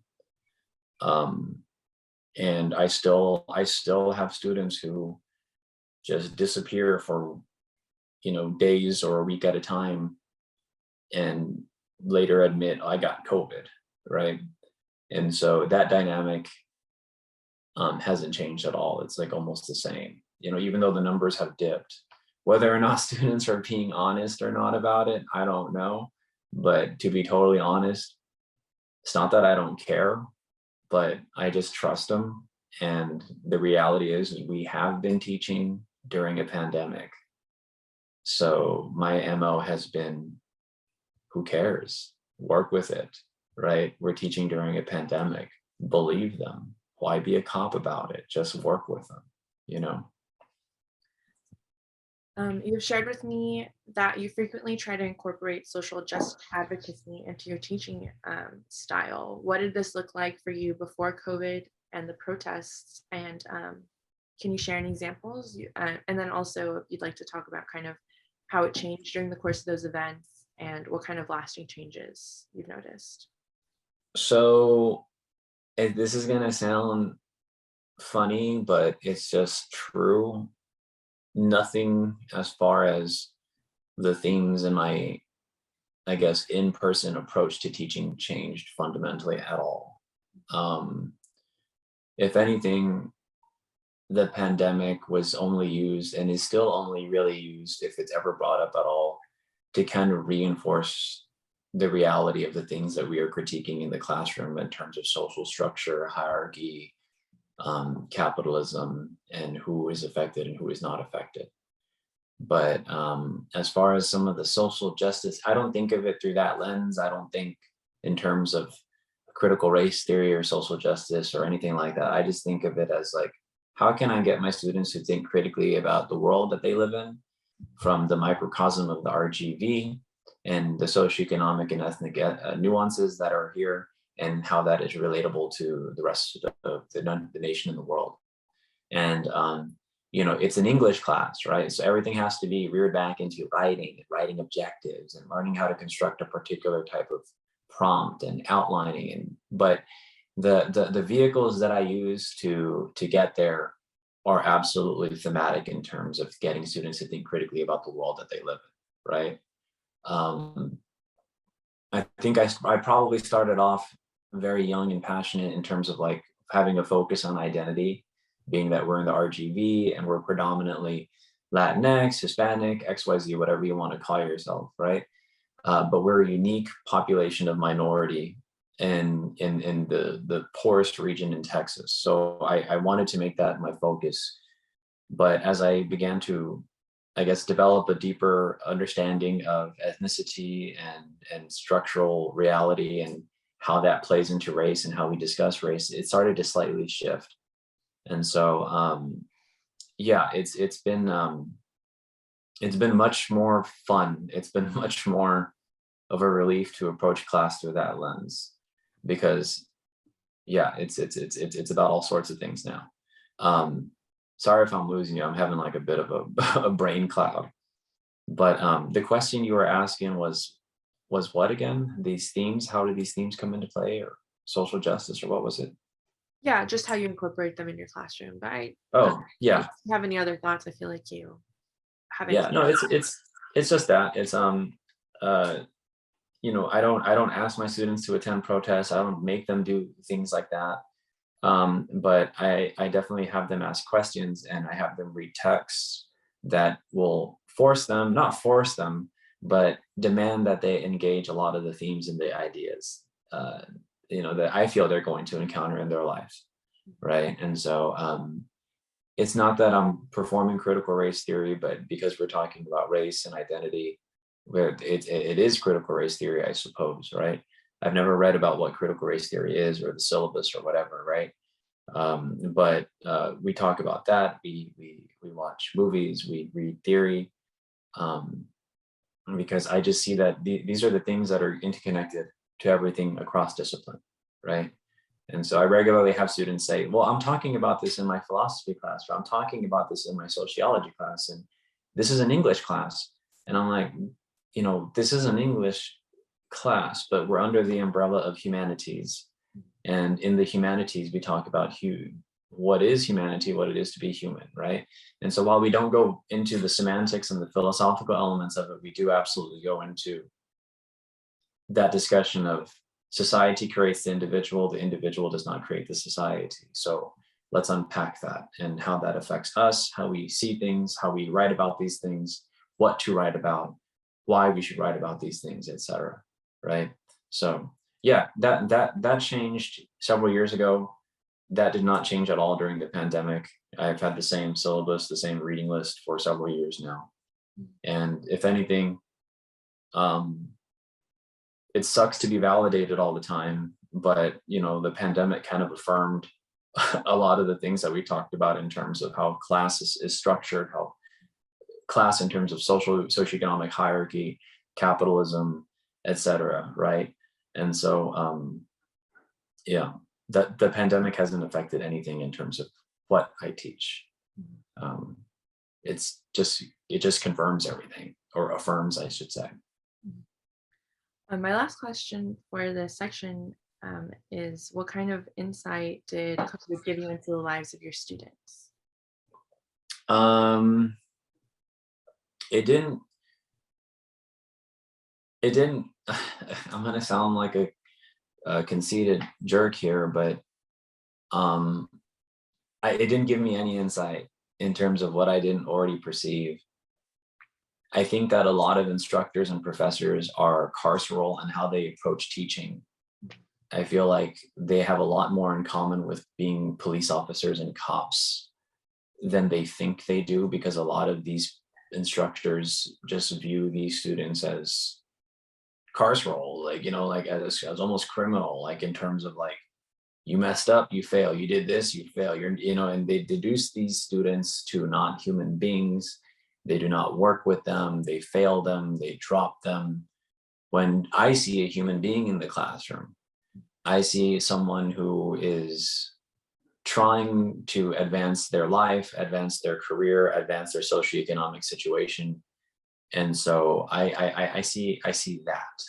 And so yeah, like it didn't change anything. I know that during COVID, during the pandemic, we were being encouraged to work with students. And it was like a mantra in our department: work with the students. If they turn things in late, work with them. If they miss assignments, work with them, which is all shit that I already did, right? It blew my mind that it took a literal pandemic to force some professors to work with students. But to me, that only confirms how instruction has this very deep, uncomfortable correlation with carceralism. A lot of professors and instructors have no interest in catalyzing or engaging or stimulating consciousness in their students. They are simply vectors that pass through them, and they're there to pass or to fail, which I think is carceral. And so, I mean, I couldn't relate, to these mantras. It was like, y'all just, you should have been doing that, right? You should have been working with students. You should have been giving them a second chance. You know, you know, just the fact that there was already I can't speak on who or how many people, but obviously it had to be stated. If the college is having to tell instructors and faculty to work with students, it tells me that there were actually probably instructors who had the audacity to ask for proof of COVID vaccination, or not vaccination, but students who didn't show up to class, or who went missing for a couple of weeks. It's like, just work with them, right? Don't ask for COVID tests. Don't ask for proof that you were in the doctor. Respect that privacy. We're in a pandemic. Work with them. So I'm assuming when the college is telling us to work with them, that there are people who are not working with students, which blows my mind, because that just affirms that a lot of instructors have a carceral attitude with students, right? You're guilty until proven innocent. Why should I work with you? Why should I help you out? Which is not an approach that I've had for years. I've been not relaxed, but I've just had this perspective on students and my relationship with students. I've had this same perspective for years now. And since I made that switch, it's been much, much better for me in the classroom, my psyche, the student psyche. Yeah, the COVID didn't do shit for me in terms of that, because I already saw it like that. So this next set of questions will pertain to how COVID-19 affected your work as a talent buyer. And I'd like you to, just within this, define this part of your life however you want. I don't know if talent buying is the right term, or however you want to talk about it. But my first question about it is just, can you tell me about your small business? And can you describe what you do and what kind of work involves? Sure. I'm an event organizer, event curator. I book shows. I call them shows because when I say concert, I feel like concert is like amphitheater or something. So I like saying show because it sounds more humble. It sounds more DIY. It is a DIY booking slash event curation agency that I run, because it literally is pretty much just me, who runs it. I don't have any full-time staff, part-time staff. I have people who I contract and pay day of show. And even then, they do probably just as much work as I do on the day of the event. I started using the term talent buyer sometime back because that is, I guess, the definition of what I do in terms of like booking touring talents, right? That is the cold capitalist term that we call it, talent buying, which sounds very inhumane, but it is what it is. And perhaps we can have a better word for it, right? But basically, I don't exclusively work with touring acts. I lean into my effort. I put my efforts into booking touring artists because I believe that the RGV has a community, a market, and a space for touring artists. I think that we are and should be and continue to be a market for touring artists. And so I basically was just tired of when I was much, much, much younger, 17, 18, 19 years old, of the idea that if a band that I really liked was playing in Austin and not McAllen, we all had to pile into a car to go to Austin to see the band, right? And so that was what kind of initiated my interest in like, well, what if someone brought that band to the Valley? Nothing against the local scene. The local scene thrives on its own, right? People will always be throwing and booking local shows, right? That's what I realized early on. What I realized though was that a lot of people would not put their efforts into bringing touring talent, right? And so that was the void that I wanted to fill. And I decided to put my efforts 15 years ago into doing that. And that is where the term talent buying comes from, because you are negotiating with booking agents or artists depending on the dynamic of what they do and how they see themselves as artists. And you negotiate times, you negotiate price, you negotiate deals in terms of like what it would take to get this artist to come down to our region and play a show, right? And so that is talent buying, right? Literally buying the talent, right? Yeah, so that's just a small part of it. But it's an event curation overall, because I don't exclusively work with touring talents. I work with locals, I work with regional artists all the time. I just concentrate my efforts towards touring talents because I want the region to be a regular tour stop. I feel like our geography, our political misconceived perception that we have with the rest of the nation, I don't think any of those things should deny us or hold us back from getting great artists coming through the region, right? And so I want to be that force, one of the forces that catalyzes and continues to catalyze that cultural exchange with touring artists and the region. Very cool. For background context, how long before the pandemic did you begin your company, your business?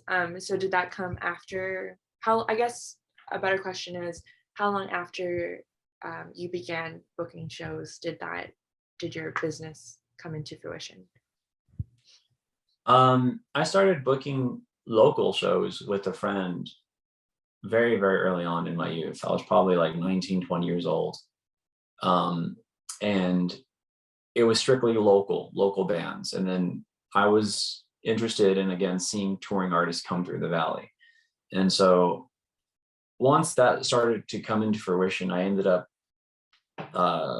branching off and booking shows independently on my own. And the Tiger's Blood name didn't come into fruition until probably around 2010, 2009, 2011, around that time. I do not have the exact date off my head. It's all a blur, right?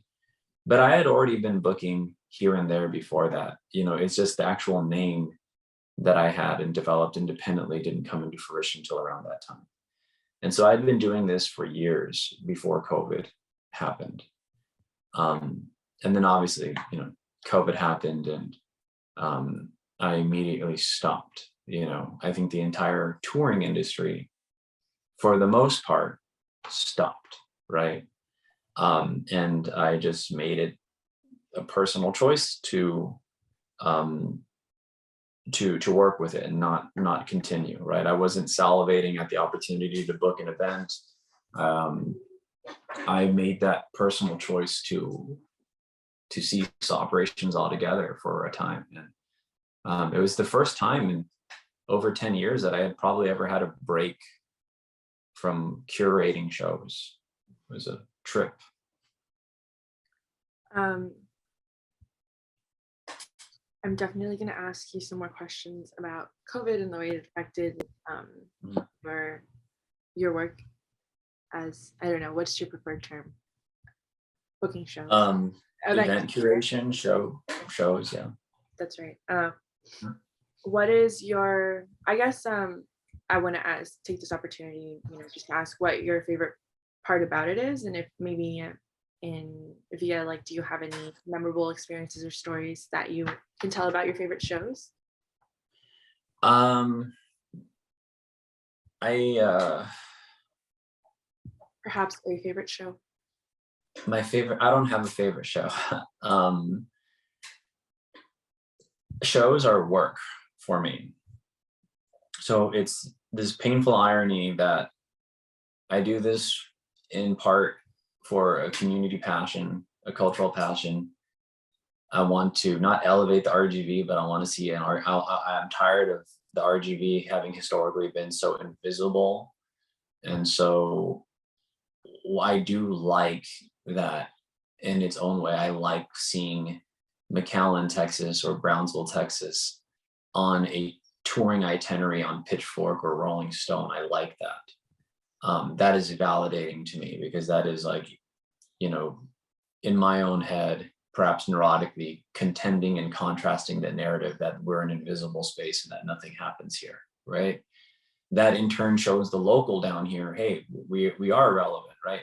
Of course, that's all like a weird structure itself that shouldn't even come into play. But that's what I like seeing. I like seeing people's excitement.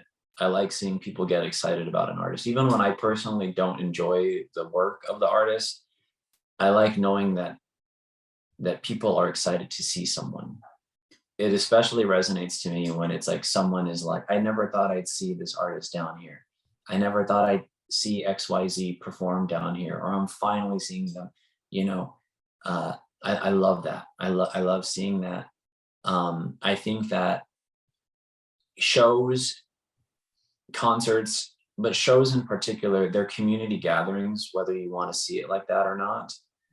I know that some people get real eye rolly in terms of like calling them rituals. At the end of the day, they're just people getting together to drink beer, whatever you want to call it. It's still, to me, community gathering. And you have these little microcosmic societies that come together that are typically alternative in nature. They're alternative in terms of like the status quo. It's not music that is popular. It's not music that is conventional, and it attracts particular subcultures that I really like. So it's like a subcultural community space whenever these things happen. And I love facilitating that because typically the people that are at this space, this is not their life in terms of like their daily life. They go to school, they go to work, but on maybe on a Tuesday night or a Saturday night, they're at a bizarre concert watching their first alternative rock band or punk band or drag performer. And I love that. I love that it's like a window into another world, right? And so I love knowing that. I love knowing that when I'm doing an all ages show, there's like a 16 or 17-year-old kid potentially who's there for the first time, whose life is probably going to be changed, hopefully for the better. Who's going to be exposed, who's going to say, I've always been looking for something like this, and this is the first time I've seen it. What is this? Like, I love knowing that, right? I love seeing that. I joke about it all the time, like it ruined my life, so I'm probably going to ruin other lives because of it, right? But I say that obviously in jest, right? But yeah, like I love knowing that happens. in terms of like my favorite show, I don't know, because I end up wanting to see these artists, but I'm working the event. So it's like, while people are enjoying a song that I've been wanting to see live for months or years, I'm probably counting money, or I'm probably running to get tea for the next band, or I'm dealing with a difficult customer or something, or I'm like helping a band load out. So it's like I don't get to breathe a lot of times until the show is over, when everybody's going home and tired. And so it's like, unfortunately, I can't say that, but I mean, there are memorable shows that stick around with me, but it's really not the artist, it's really not the performer that is so mind-blowingly amazing that I'm like, I'll never forget this. It's more so how the local community has responded to the artist that stays with me. You know, like I remember one time in 2014, I think, or 2013, I should say, there was this show that I booked called Galaxy Fair that featured all these touring artists spilling over from South by Southwest. And this band called Downtown Boys was playing at Thirsty Monkey, which is like this like club rat space in downtown McAllen. And the owners were cool enough to let me throw this show in their little patio space. And it was a femme fronted, Chicana fronted punk band. And I just remember the singer, yelled like, "Girls to the front," all the guys fuck off, and like all these young kids, all these young girls and queers like ran on the stage and started thrashing and dancing and jumping off the stage as the band was playing, and like the boys were moshing and stuff. But it was like, that has been done before, but I had not seen that in a long time. And it just so almost like a movie, like so in a cliche way, right? And so that resonates with me, and then right after that, this punk band called the Spits played, and it was just absolute chaos, and the speakers were falling over into the crowd, and people were like grabbing it and putting it back up. And it was just very punk in terms of like Patrick has his hands full, let's just fucking help him out here. And it was just, no, everybody was having a blast, and it was just absolute chaos. I remember things like that. Again, I remember the crowds, not so much like, I'm not blown away by like live performance as much, not to discredit the artist, right? I remember things like that. You know, the one that I always talk about is like when Mitski came. Mitski's been here twice, right? But the second time that she came by herself. She flew down and she did an acoustic set at Yed Baria Cultura, which is a venue that I was running from 2015 to mid 2018. And it was just like, I think Mitski as a performer had probably been working on this type of set where she could try to command the audience with silence. And I didn't doubt that she could do it, but she did it that night because it was just her and an acoustic. And it was very powerful. Like, that is one of the few, like, I guess, performances that made me go, wow, and I don't know, she just had this command on the audience. But like, the context of the show was even more important to me because it was like right when I think Trump had just gotten elected. And so there was like an anxiety in the air, a reactionary anxiety, of course, that was like, what's going to happen? What are we going to do? We need to do something. Something needs to happen, blah, blah, blah. Right. And, a lot of artists that associate or brand themselves rhetorically as activists or left were just kind of yelling and getting on Twitter and yelling and yelling and yelling about it. But Mitski DM'd me on Twitter and she was like, what can I do? And I just remember being like, this was before Mitski was like capital MITSKI, right? She was not the #1 selling album in America, Mitski. She was getting there, but I was like, damn, Mitski's in my DMs, like asking about what to do. And I was like, I don't know. She's like, I feel like I should do something because Trump's immigrant rhetoric was so hard and so harsh. And so I think she was thinking border communities There's this guy I know who books shows down there. I've played there before. What the fuck is happening there? How can I help? And so she very quietly was like, well, what if we just did a show to do something? She just felt like she needed to do something, right? And I'm not bringing this up because I'm trying to say like, well, we changed the world or we changed. No, it probably consequentially did respectfully nothing structurally, right? But I really appreciate that as an artist, she quietly did this. She quietly initiated it. She wasn't public about it. She just did it and she initiated it. And so we ended up doing a show to benefit the South Texas Human Rights Center, which is like this nonprofit group that I believe at the time was putting up water stations in like um, a lot of the brush and a lot of the ranch lands north of the Rio Grande River here in the South Texas border region, right? Because a lot of immigrants crossing would die of dehydration, right? And so they would spend time repairing water stations so that these people could like literally just not die and hydrate, right? It is absolutely fucking morbid, you know, and awful in terms of policy, right? But like, yeah, so we quietly agreed to just donate everything to them. And the show really wasn't that big. It wasn't a huge turnout. It was like random. It was like Mitski's, you're playing here on a Wednesday. What's going on? It's not a full band. And we did advertise it was a benefit, but it just stuck out with me. You know, it was like, I think a lot of people get disillusioned when they meet their heroes. They get disillusioned when they meet artists that they admire. I have no interest in saying that Mitski is, I know Mitski or that I know who she really is. But out of so many artists that I've worked with, it was like she was probably the only one that like had, for whatever reason, the interest to do something like that. And I thought it was really sweet, considering her stature, considering where she was, and considering how she did it. You know, just like quietly, no agents, no management involved, just let me do this. And she came into the city and came out the same way. She just like showed up, shook a hand, said hello, we talked briefly, and then she was like, all right, I'm out. You know, and it was like, wow, you know. So yeah, sorry to talk your ear off about that, but that one resonates. There's so many. I could go off, I could write a book about it, to be honest, but I won't keep it going. I don't know, maybe you should, because my next question was going to be about the benefit shows that you've organized. So I don't know if you want to talk about it anymore. I think that's a really, yeah, it's a really powerful example. And Yeah, I love hearing the the story. so yeah, so we did that one. That was a benefit for the South Texas Human Rights Center, and that was Mitski. That was with Mitski. I've done a handful of others.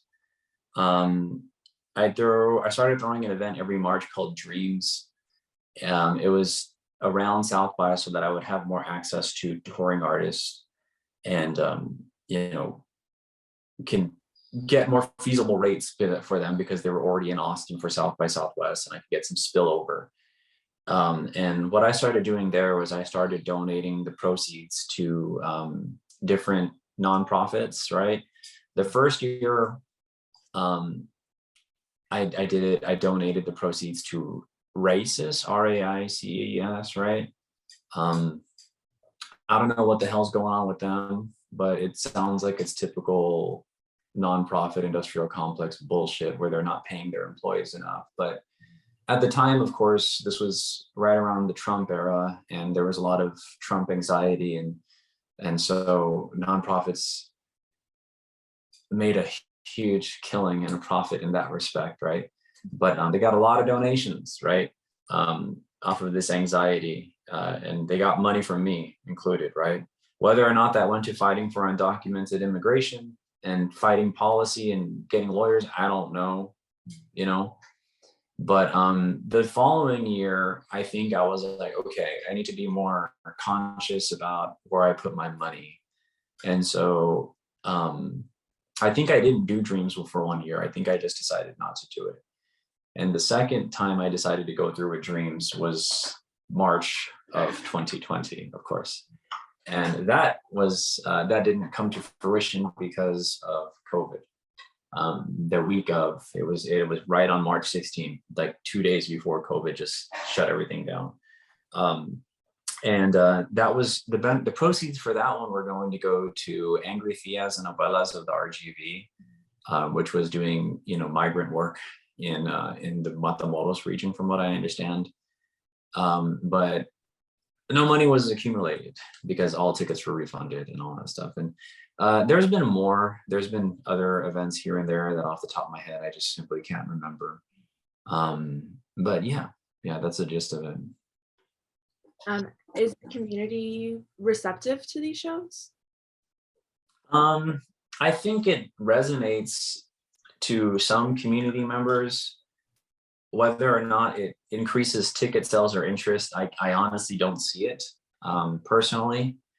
I'm not saying that people shouldn't do it, but I've never had anybody complain or criticize, the nature of these shows. But I would say it's overwhelmingly positive. Mhm. So yeah, to me, it's neither here nor there in regards to it. Perhaps it does get more coverage, but I can't say that the local community, I can't speak for them, to be honest. But as far as the ticket sales, it's not like the ticket sales spike when I say we're going to donate proceeds to XYZ nonprofit, right? Because at the end of the day, it's sort of like a head fake, like in football, like you're running one way and then you actually fake it and run another way. Like the ticket holder thinks that they're buying, and perhaps only cares that they're buying a ticket for an artist that they really like. Even if I fake and say, well, actually, surprise, this money's going to a nonprofit.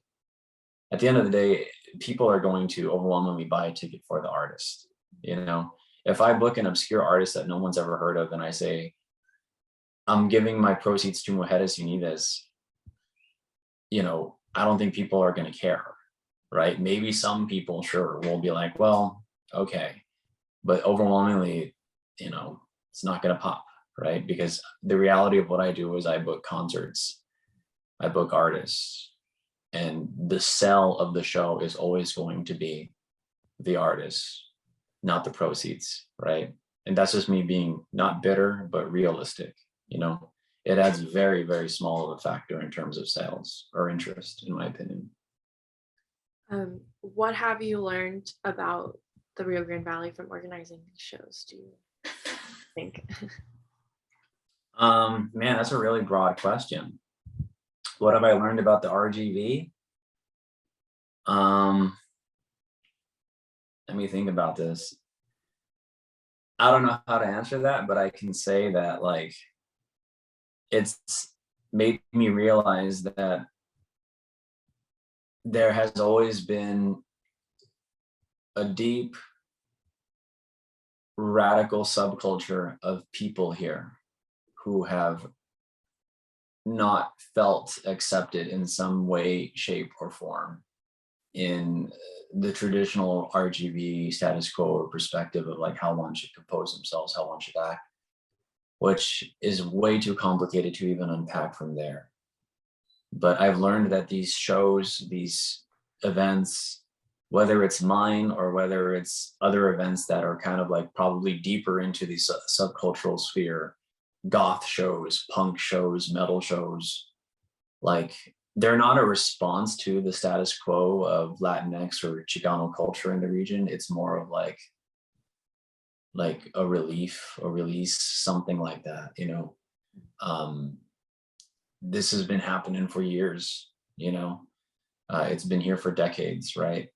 There is this idea that, if you're from the RGV, because of our perspective and our truth and our real beautiful culture, we're supposed to be conjunto and norteño and tejano and banda, and all of those things are beautiful things that should be celebrated. But because I feel like a lot of people, a lot of American Hispanics feel alienated, or they've grown up, how can I say this? They've grown up assimilated into an American perspective of what music and culture should be, so that when they're hit with the reality of, well, this is homegrown stuff like conjunto, accordion based music, banda, tejano, cumbia, a lot of these populations react negatively to that and they reject that identity. And a lot of these people who reject that identity tend to find some sort of cultural solace at events like metal shows or punk shows. And again, I'm not trying to speak on behalf of the entirety of these populations, but so many of these people just don't.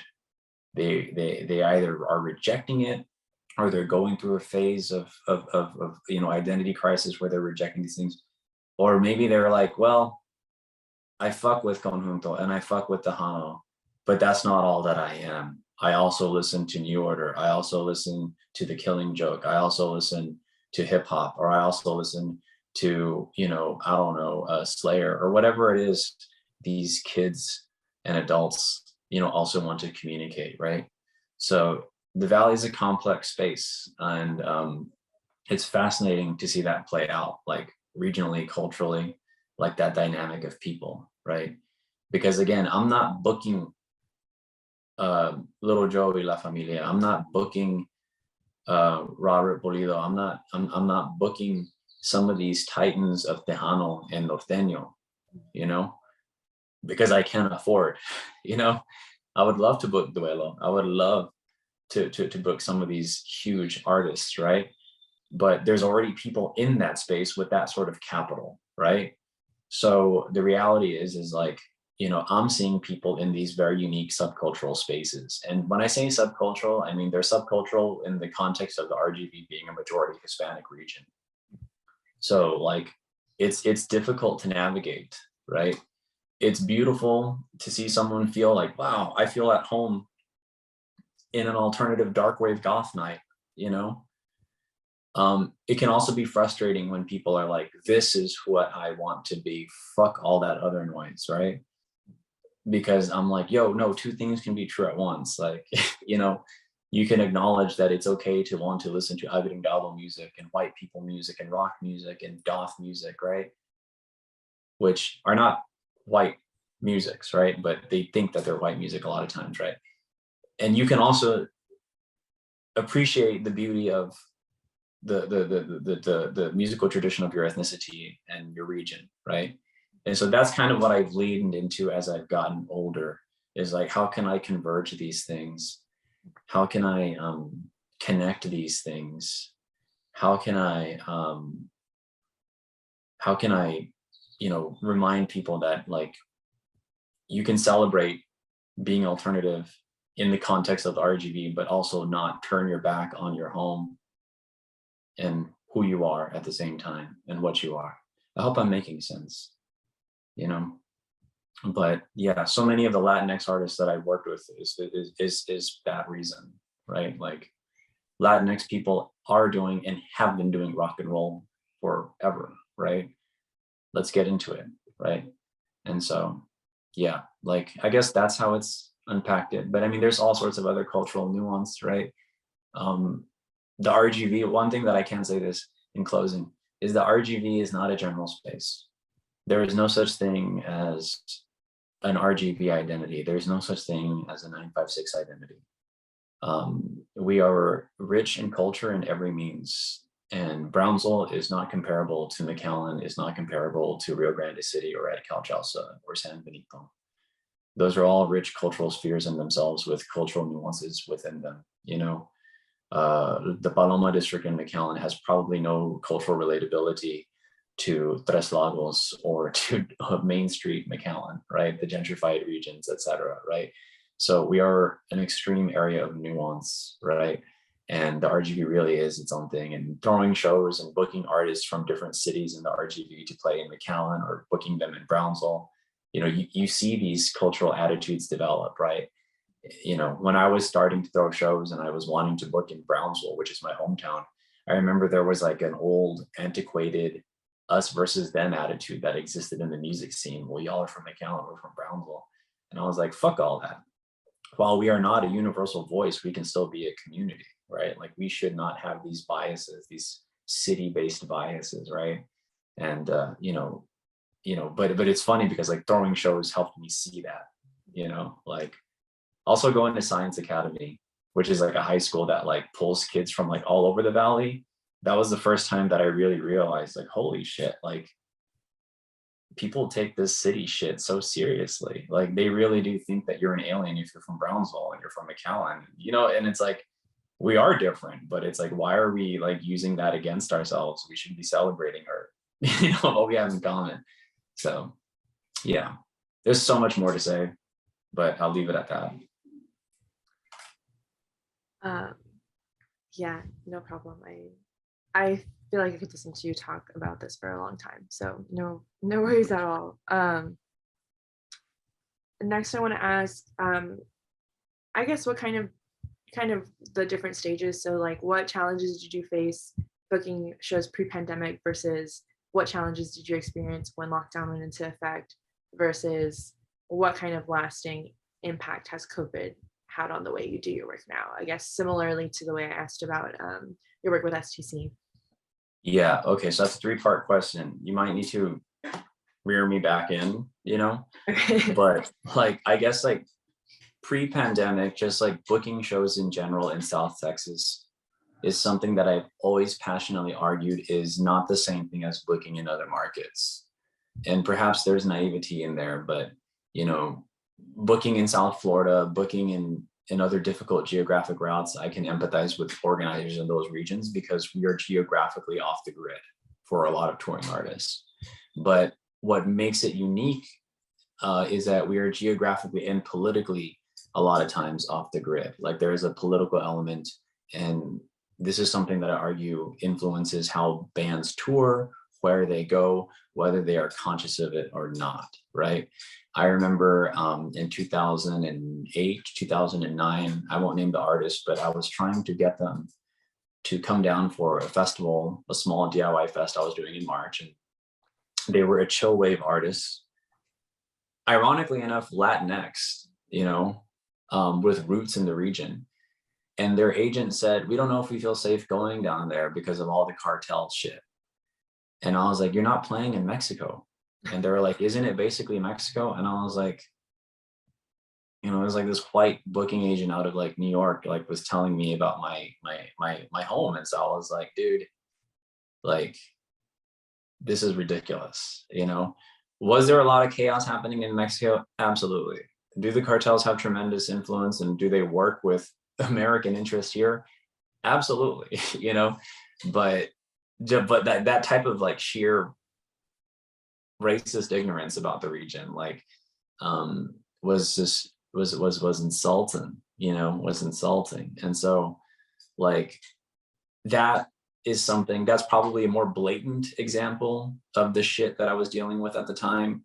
But in some way, shape, or form, the socioeconomic, geographic, and political reality of the region does dramatically influence how I have to talk about this market with agents and with artists, right?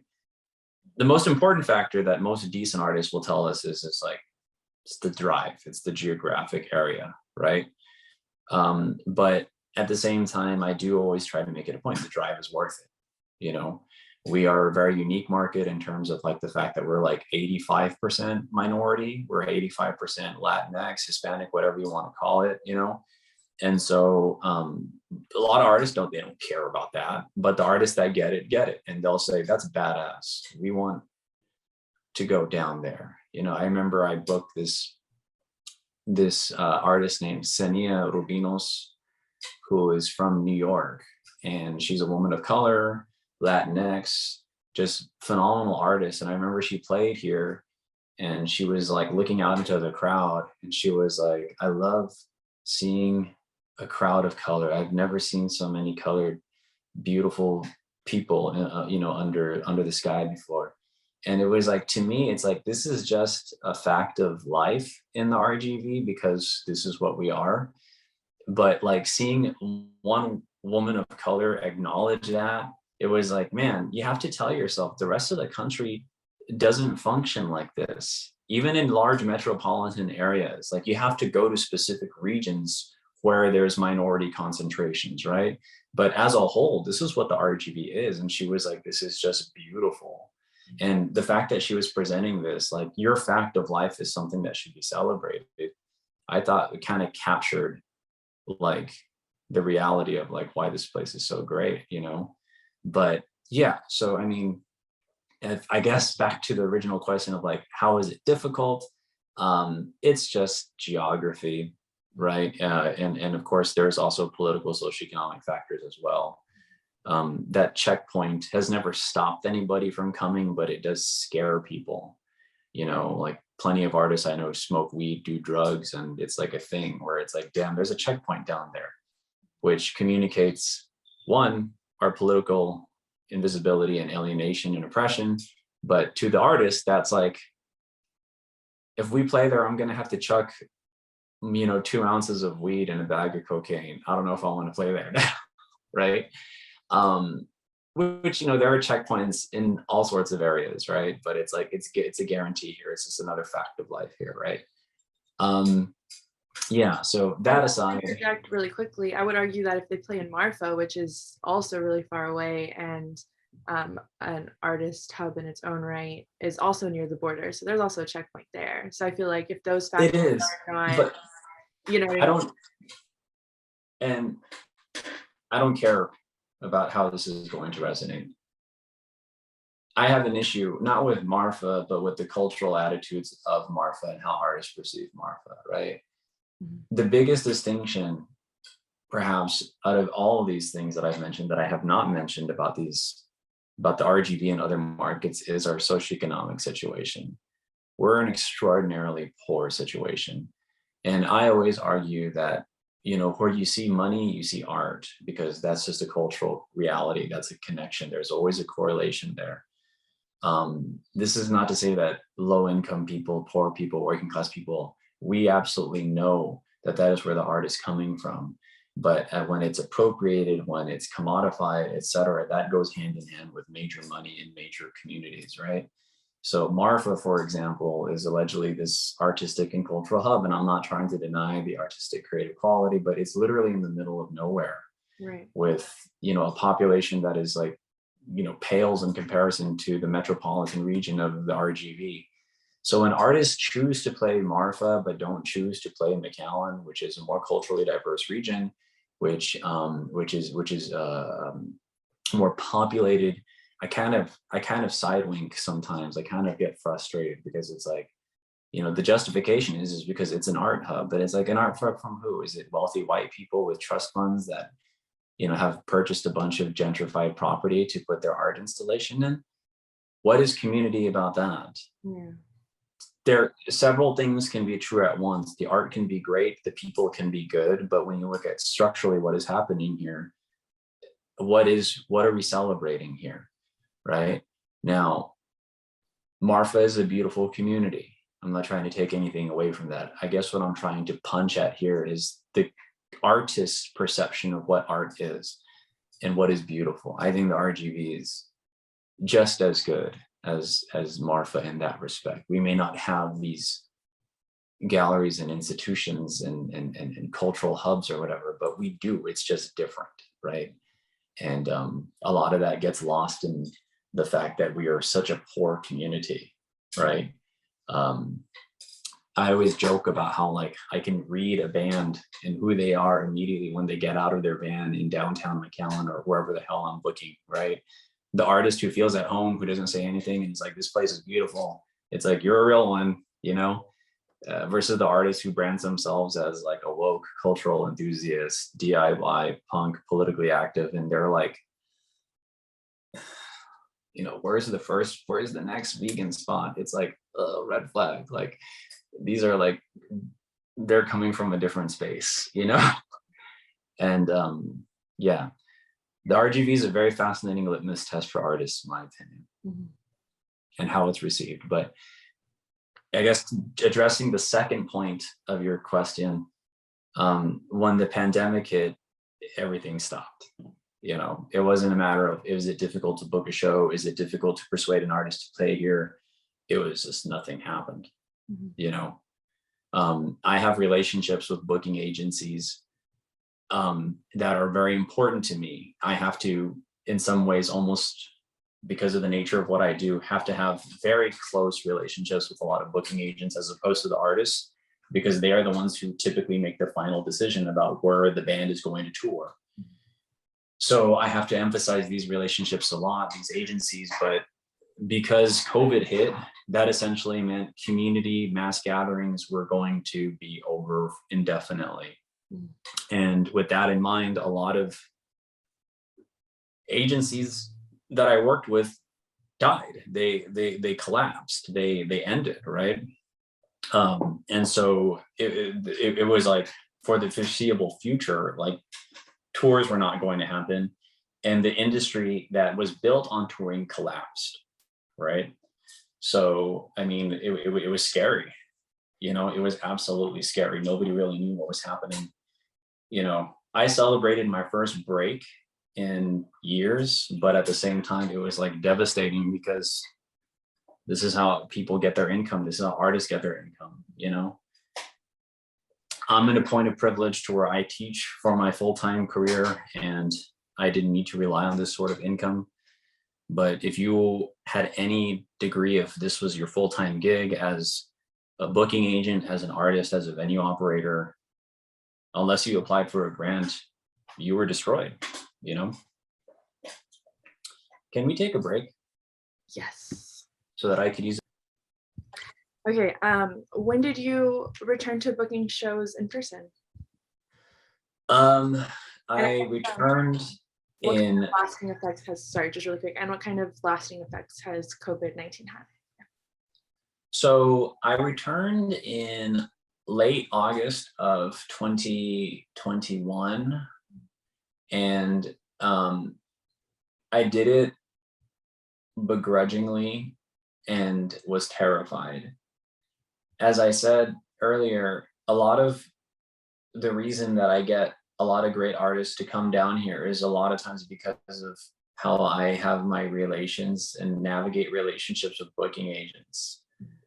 Sometimes, you know, because they have so much power in terms of like getting artists to come down to this market, you have to work with them. And obviously most agents were salivating to get back to work.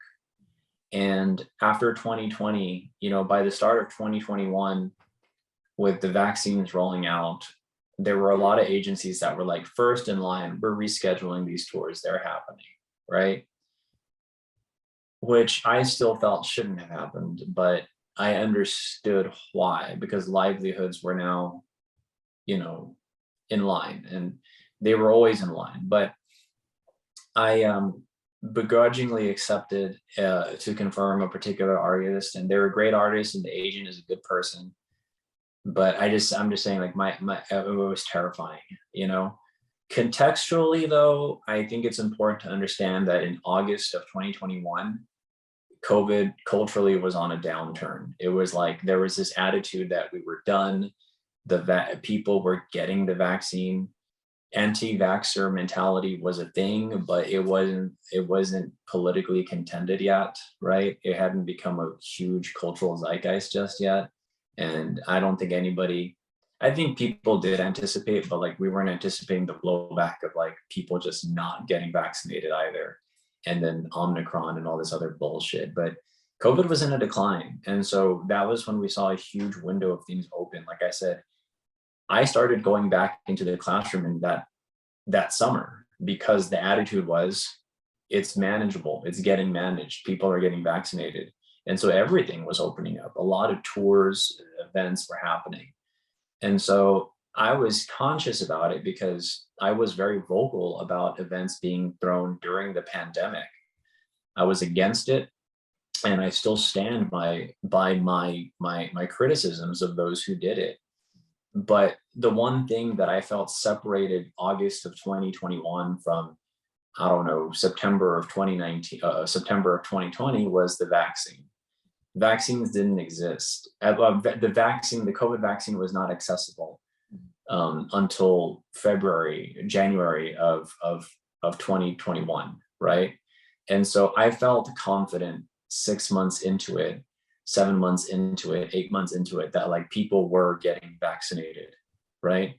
And while I still feel like this was ultimately a failure of the state and that they could have done more, the reality was like, you know, if they are going to start happening eventually, why not now, right? But it was begrudgingly, you know, like I said, I wasn't enthused about it. despite the fact that the show sold out and that the events and the ticket sales were extraordinarily high, I was still not. I still felt a moral conundrum doing it, right? How did that affect events? Well, I mean, just culturally in a lot of ways. I mean, like people um, were very vocal about vaccination statuses, and I was encouraged, and I had no problem doing this, like implementing vaccination. You either had to have proof of vaccination or you had to have a negative COVID test, right? I totally respect why somebody would not get, I can't respect, but I can understand why some people may choose not to be vaccinated. It's a complicated issue. I understand the history of vaccination and the medical industry with minority groups and oppressed groups. And I understand it's more complicated than we think it is. So being able to argue, well, we should also have a negative COVID test if they don't have vaccination status was like a really big point of contention for me, you know? And so that changed shows because people had to show one or the other, right? And it was a kind of point of privilege, because you had to be able to get the vaccine, which even though it was free at the time, it was still, the accessibility was still a factor, or you had to have a negative COVID test, which, with our, piece of shit government, they had the audacity to mock people who wanted free tests, which should have never happened. So you had to pay $25 or whatever cost to get a COVID test. So, it kind of like, if you look at it through the lens of class analysis, it forced people to spend more money to go to an event, if they weren't vaccinated. So it changed that culturally for sure. And that was a policy that has pretty much been implemented to this day, right? Like some events I've been a little bit more lax. I think more recently I've been absolutely more lax about it because the general understanding is, according to Fauci and the CDC, right? We're no longer in a pandemic, like technically, right? But is COVID here to stay? Yeah, I think so. I think it's just going to be navigating. How are we still going to ask for people to wear masks? Naturally, there is a cultural reaction against masks right now. People are tired. People don't want to wear a mask. A lot of people are continuing to wear masks, but there's a lot of people I know personally that are like, I don't ever want to fucking see a mask again. It represents a different time for me. While I don't agree with that, I understand that and I can sympathize with that. So it's like the masks have become a tremendous point of contention to even bring it up again. So that's going to be difficult to navigate. Like, how do I continue to encourage that without blowback, right? Because the one thing that as an event curator you want to sell is a lucrative, fun event. Events for a lot of people are cultural exchanges, but they're also escape. They're escape from something that they don't want, that's something that worries them. And masks and all that other shit can symbolize that to them, the very thing that they're trying to escape. So it's complicated. Like, how do you navigate these two true instances, right? So yeah, that is how it is, culturally, affecting the events. And what was the third question? The third part? Was there a third part? It, how it's affected, how it's continued to affect shows. Yeah, for sure. Yeah. So there you go.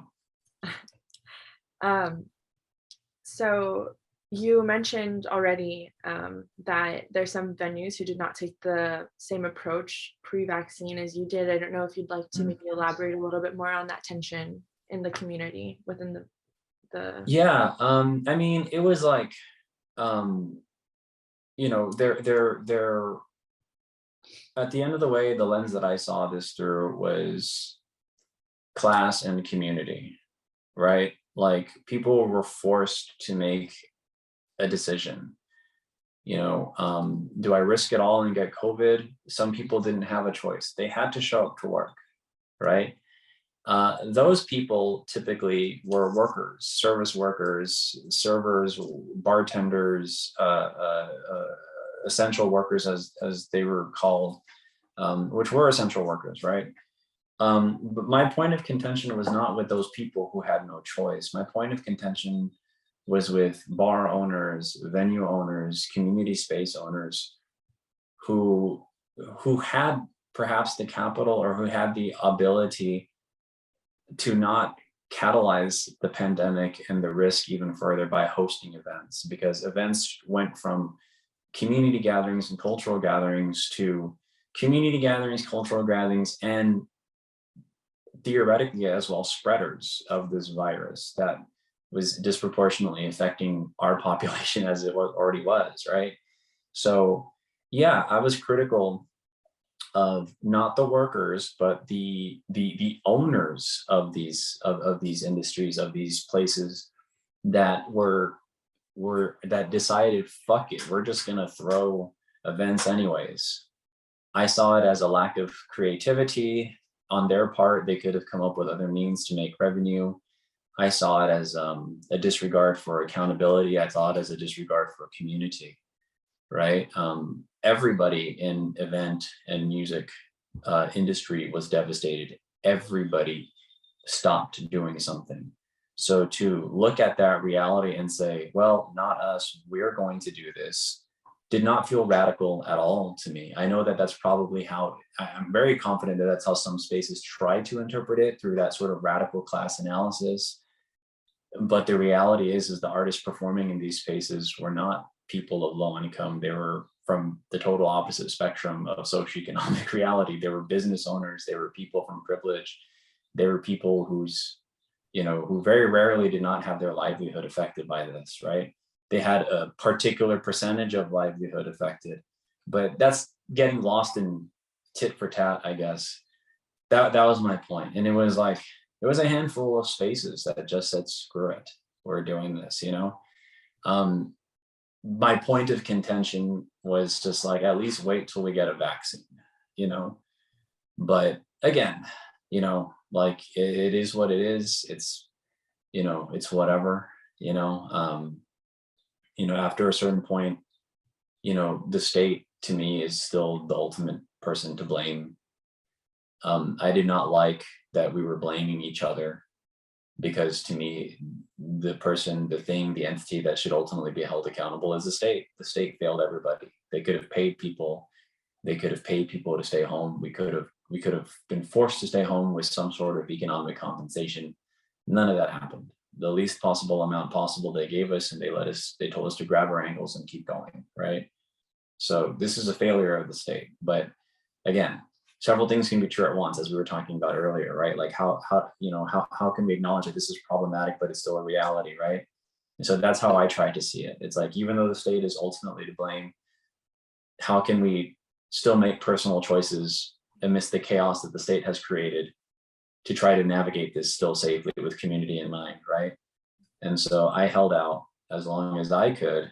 A lot of people did, right? There were a lot of venues that stayed closed because they decided to just try to get federal money, and they did. And even that was difficult. It was extraordinarily difficult, right? A lot of these larger venues or smaller venues that were able to get grants for not opening, right? And even that process apparently was so tedious and bloated and awful on the Fed's end that a lot of people just said it's not going to be worth it to stay closed. We'd rather just risk it all and stay open, even if we risk not being able to get this grant money, right? So you either stayed closed and risked going through an extraordinarily complex process with the Feds to get grant money, or you said, fuck it, I'm going to just risk it all and throw events during a pandemic, right?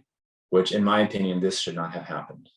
I can understand why it happened, but I do not trust people who are saying, well, this is for the workers. No, it's not. You are the owner, right? You don't have to do this, right? You're not on the same socioeconomic spectrum, or you do not have the same intention that a service worker does when you are the owner of the space. And so, yeah, just it was that. It was that. But I guess, and like I said, that's behind. That's one of the things I want to leave behind. And yeah. You've also shared with me that you lost colleagues to COVID-19. Would you like to talk a little bit about that? Yeah. Like, I just, in this realm of work, there's, you know, a whole array of people that contribute to an event. I know I said earlier that like I'm DIY and that I'm the only one doing things in terms of the booking, but that's really kind of a fallacy, because as far as when the event comes into play and manifests into reality, there's so many other people at work: the venue, the operators, the people working at the venue, the person working the door, the person who's setting up the sound system, the lighting system, etc. Right? So it creates a whole socioeconomic microcosm, right, in itself, every event, right, with money being spread all around. And so, like, I had, like when it comes to event production and sound and lights and things like that, I lost a friend of mine. He wasn't a very close friend, but um, you work with these people for an entire day once every 3 to 6 months.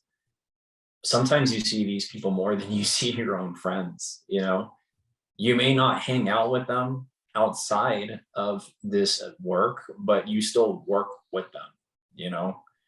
And, I remember there was this one particular uh, colleague of mine who just, he worked with event production, and he had, state of the art sound quality and production, and I needed him for an event. And so I called him to inquire about what his availability was for summer of 2022, actually, this July. And I was like trying to get a head start. I was like, hey, man, are you going to be available? It's a year away, but I'm already thinking about it. I want to set this up. And no answer. And so I thought, well, you know, not unusual when you work in this industry. You're working gigs, you're working late, you're busy. Called him again a couple of days later, no answer. And I thought, okay, well, this is unusual because my relationship with event curators is I'm opportunity for them. I'm providing them an opportunity. I'm going to pay them. So they're always looking for work. It's just the nature of the game. So the fact that he had not returned my call was strange to me. So I emailed him and I texted him and I got nothing. And so a week later, I called again and left a voicemail and was just like, I really need to talk to you. Please get back to me. And I got a text from that number communicating that the person texting me was not the person I was trying to get a hold of. It was their partner or their family member of some sort. And they were basically communicating that this person had died. And I freaked out. I didn't ask how they had died. I think I was just thrown back at the fact that this person was living and breathing and seemingly healthy one minute to just now being dead. And so I had deleted my Facebook at the start of the pandemic. And so I had just not reopened, but I had created a new Facebook profile around this time because I needed to for personal reasons. And I got on my Facebook, and sure enough, there was this person, on the timeline, this person who had just passed away. And it's awkward, like digital death, and like how it stays there and it stays frozen online, like a digital memoriam, but like accidental. It's just bizarre to see someone like make a Facebook status update, and then like you start seeing people like comment. Like you can make an update about how you're going to Whataburger, anybody wants something, and then that could be the last update that people see because you've died.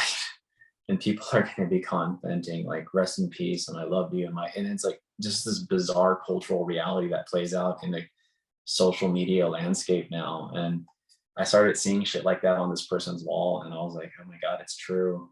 But as I started scrolling through this person's profile trying to understand what happened, it became very clear to me that this person died of COVID and was like literally posting themselves in the hospital bed like, hey guys, I have COVID, please. They're going to put a respirator on me, pray for me. And then 3 days later posting, guys, it's getting serious. And like the person was literally playing on their timeline.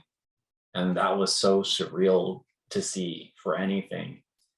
But then like you go back, and I guess this is an irrelevant detail, but it was like the person was just working throughout the pandemic, working events, and pre-vaccine, because certain states just didn't give a shit and allowed for work to happen. And as I said before, I can blame spaces, I can put blame on venues. At the end of the day, the ultimate enemy, the ultimate factor, the ultimate reason why this was a disaster was because of the state.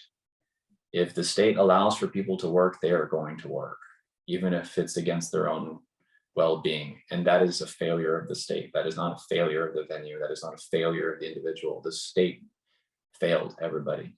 So he was working because that was his livelihood, and he got exposed. And it was just surreal. Like I said, I was not close to him, but he's a human being and someone that I worked with and someone that I got along with. And it was just like, I cannot believe that this dude is dead. And he was like basically playing on, he had one of these awful slow COVID deaths, right? And so yeah, it was like disheartening. And then I just found out another colleague of mine that, again, I did not get along with personally, but he worked with me on a lot of events. That was also in event production, also like had an extraordinary bout with COVID. He almost died. And for the longest time, people thought he was dead, but I just found out recently that he was alive, but was going to be permanently disabled because of COVID. Like he just was no longer going to be able to work sound and all this stuff. And it's just like,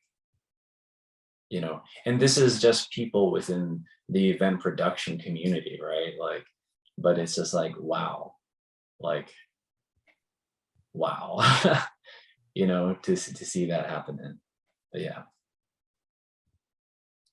So my last question is there anything that you'd like to add or share about the culture of the music industry and on the border here, the Rio Grande Valley? I understand that to you, border is a contested term, so maybe in the Rio Grande Valley is a better way to ask.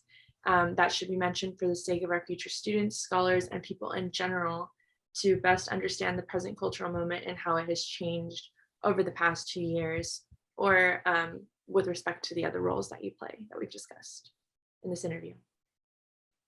I don't even know how to answer that. Maybe I don't understand the question. Are you asking about like, what can I say to improve the industry or to the industry? Or just kind of like last call, last chance to add anything else that you want to share about like the culture of the music industry in the Rio Grande Valley, or just or the other roles you play, about the other roles you play. And it's mainly just like, is there anything else you want to add for the sake of our future students, scholars, and people in general to best understand the cultural moment and how it has changed over the past couple of years? I guess as far as how it's changed, we're finding out. Okay, like we are finding out how it has changed. This pandemic just, in my opinion, I mean, it's ended culturally. It's going to be with us, but we are going to find out how it's really changed in the next couple of years, I feel. Shows have gotten more expensive. Costs of living inflation is a reality because of the pandemic and because of, capitalism and awful wealthy people. But like, we'll see how it plays out. I've always believed that playing music is a privilege, whether you're extraordinarily poor and talented or extraordinarily rich and talented.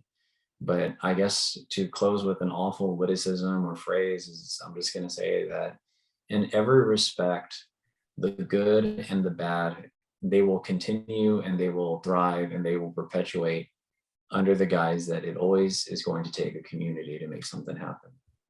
Whether it's change, whether it's violence, whether it's anything, it takes a community. And with this in mind, I say this because shows are community gatherings at the end of the day. You can dismiss them, you can call them spiritual gatherings, you can call them rituals, you can call them just shooting the shit with your bros. They're still community and cultural gatherings. And if we understand that society and community shapes the individual, then we all need to try to do better and understand that it is a community. If we want to get musicians paid for, that is something that we all need to understand and we all need to work towards. If we want to take ourselves more seriously, if we want to take issues in the community more seriously, we need to do this with a full intentional community understanding. Um, we need to understand that, we are in a very unique space, both culturally and socioeconomically. We need to understand that we are the poorest region in Texas at the time being, and the structures that maintain this level of poverty and this reality for so many of us are probably not going to do anything to better us either. So we should probably, as a community, try to understand our relationship with these structures, and we can work with them or we can try to create our own. But if we're using these same tools, if we're using these same structures to combat the structure, it's never going to change. And I think that we should all take that into consideration. I know some are, some say they are, some are appropriating that into furthering their business venture. I think we just need to take a community understanding of it all and be critical and not be afraid to be critical of these things. But yeah, I guess in a more blunt sense, we need more women running things. We need more queers running things. We need more femmes running things. Not that men are terrible in general sense, but men tend to ruin things. And I'm not saying that I want a girl boss running things either. I'm just saying we need to have more of that, if I'm being totally honest.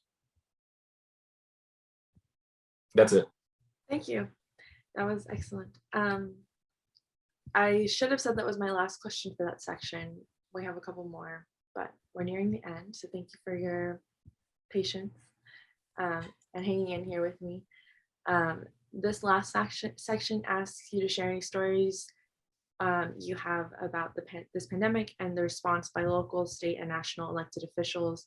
Feel free to respond and pass on any of the questions, as with the others. So the first question is, do you feel satisfied with the local response to COVID-19 in the McAllen, Hidalgo County over these last 2 years? I don't know. I mean, it seems that we had leadership that tried, but most of the leadership that was vocal, whether it was political or rhetorical, to express that they were concerned for the community, also communicated that their hands were tied and that they couldn't do anything, because what is local is global and what is global is local, right? Like, we tell ourselves that we're our own communities, but we rely on federal reality. We rely on federal dollars. We rely on federal regulation. And so it's like, the way I see it is, it didn't matter if the Hidalgo County judge was passionate about saving and sparing lives if his hands were tied and Greg Abbott was saying, you can't close venues, you can't close bars, and Abbott, being wide open about COVID, was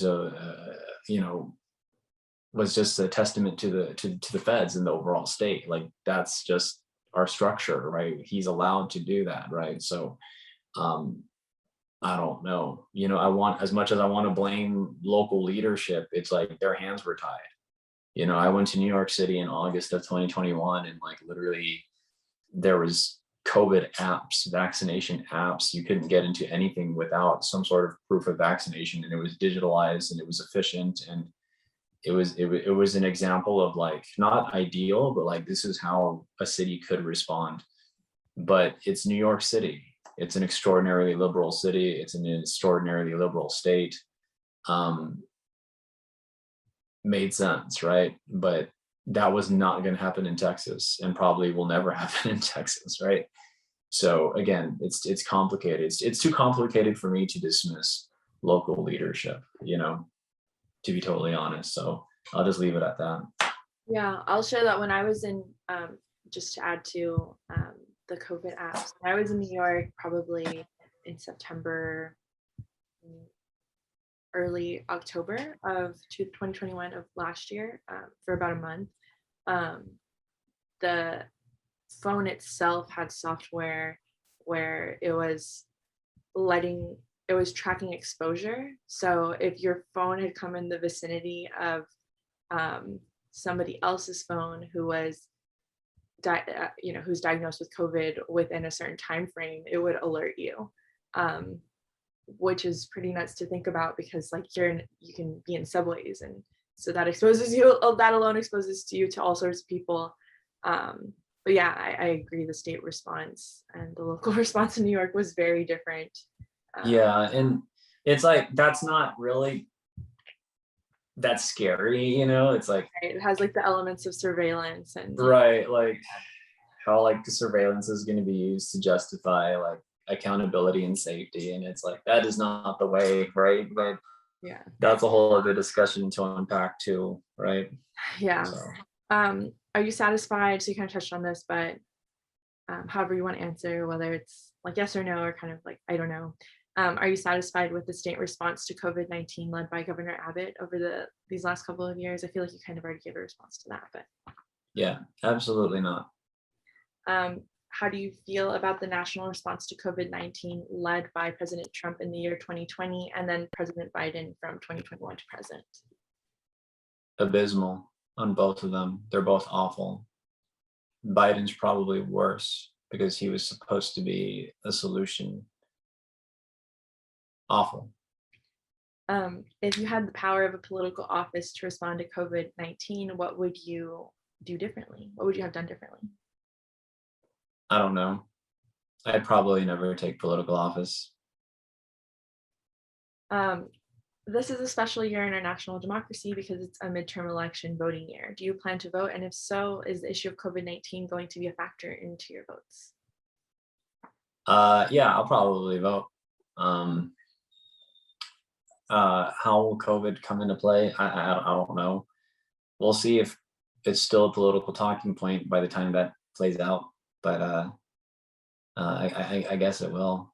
But yeah, maybe I won't vote. I don't know. It depends. Depends on who's running for the smaller things. Will you consider the national response to COVID to sorry, let me start again. Will you consider the national response to the COVID-19 pandemic in your vote for a presidential candidate come 2024? If I vote,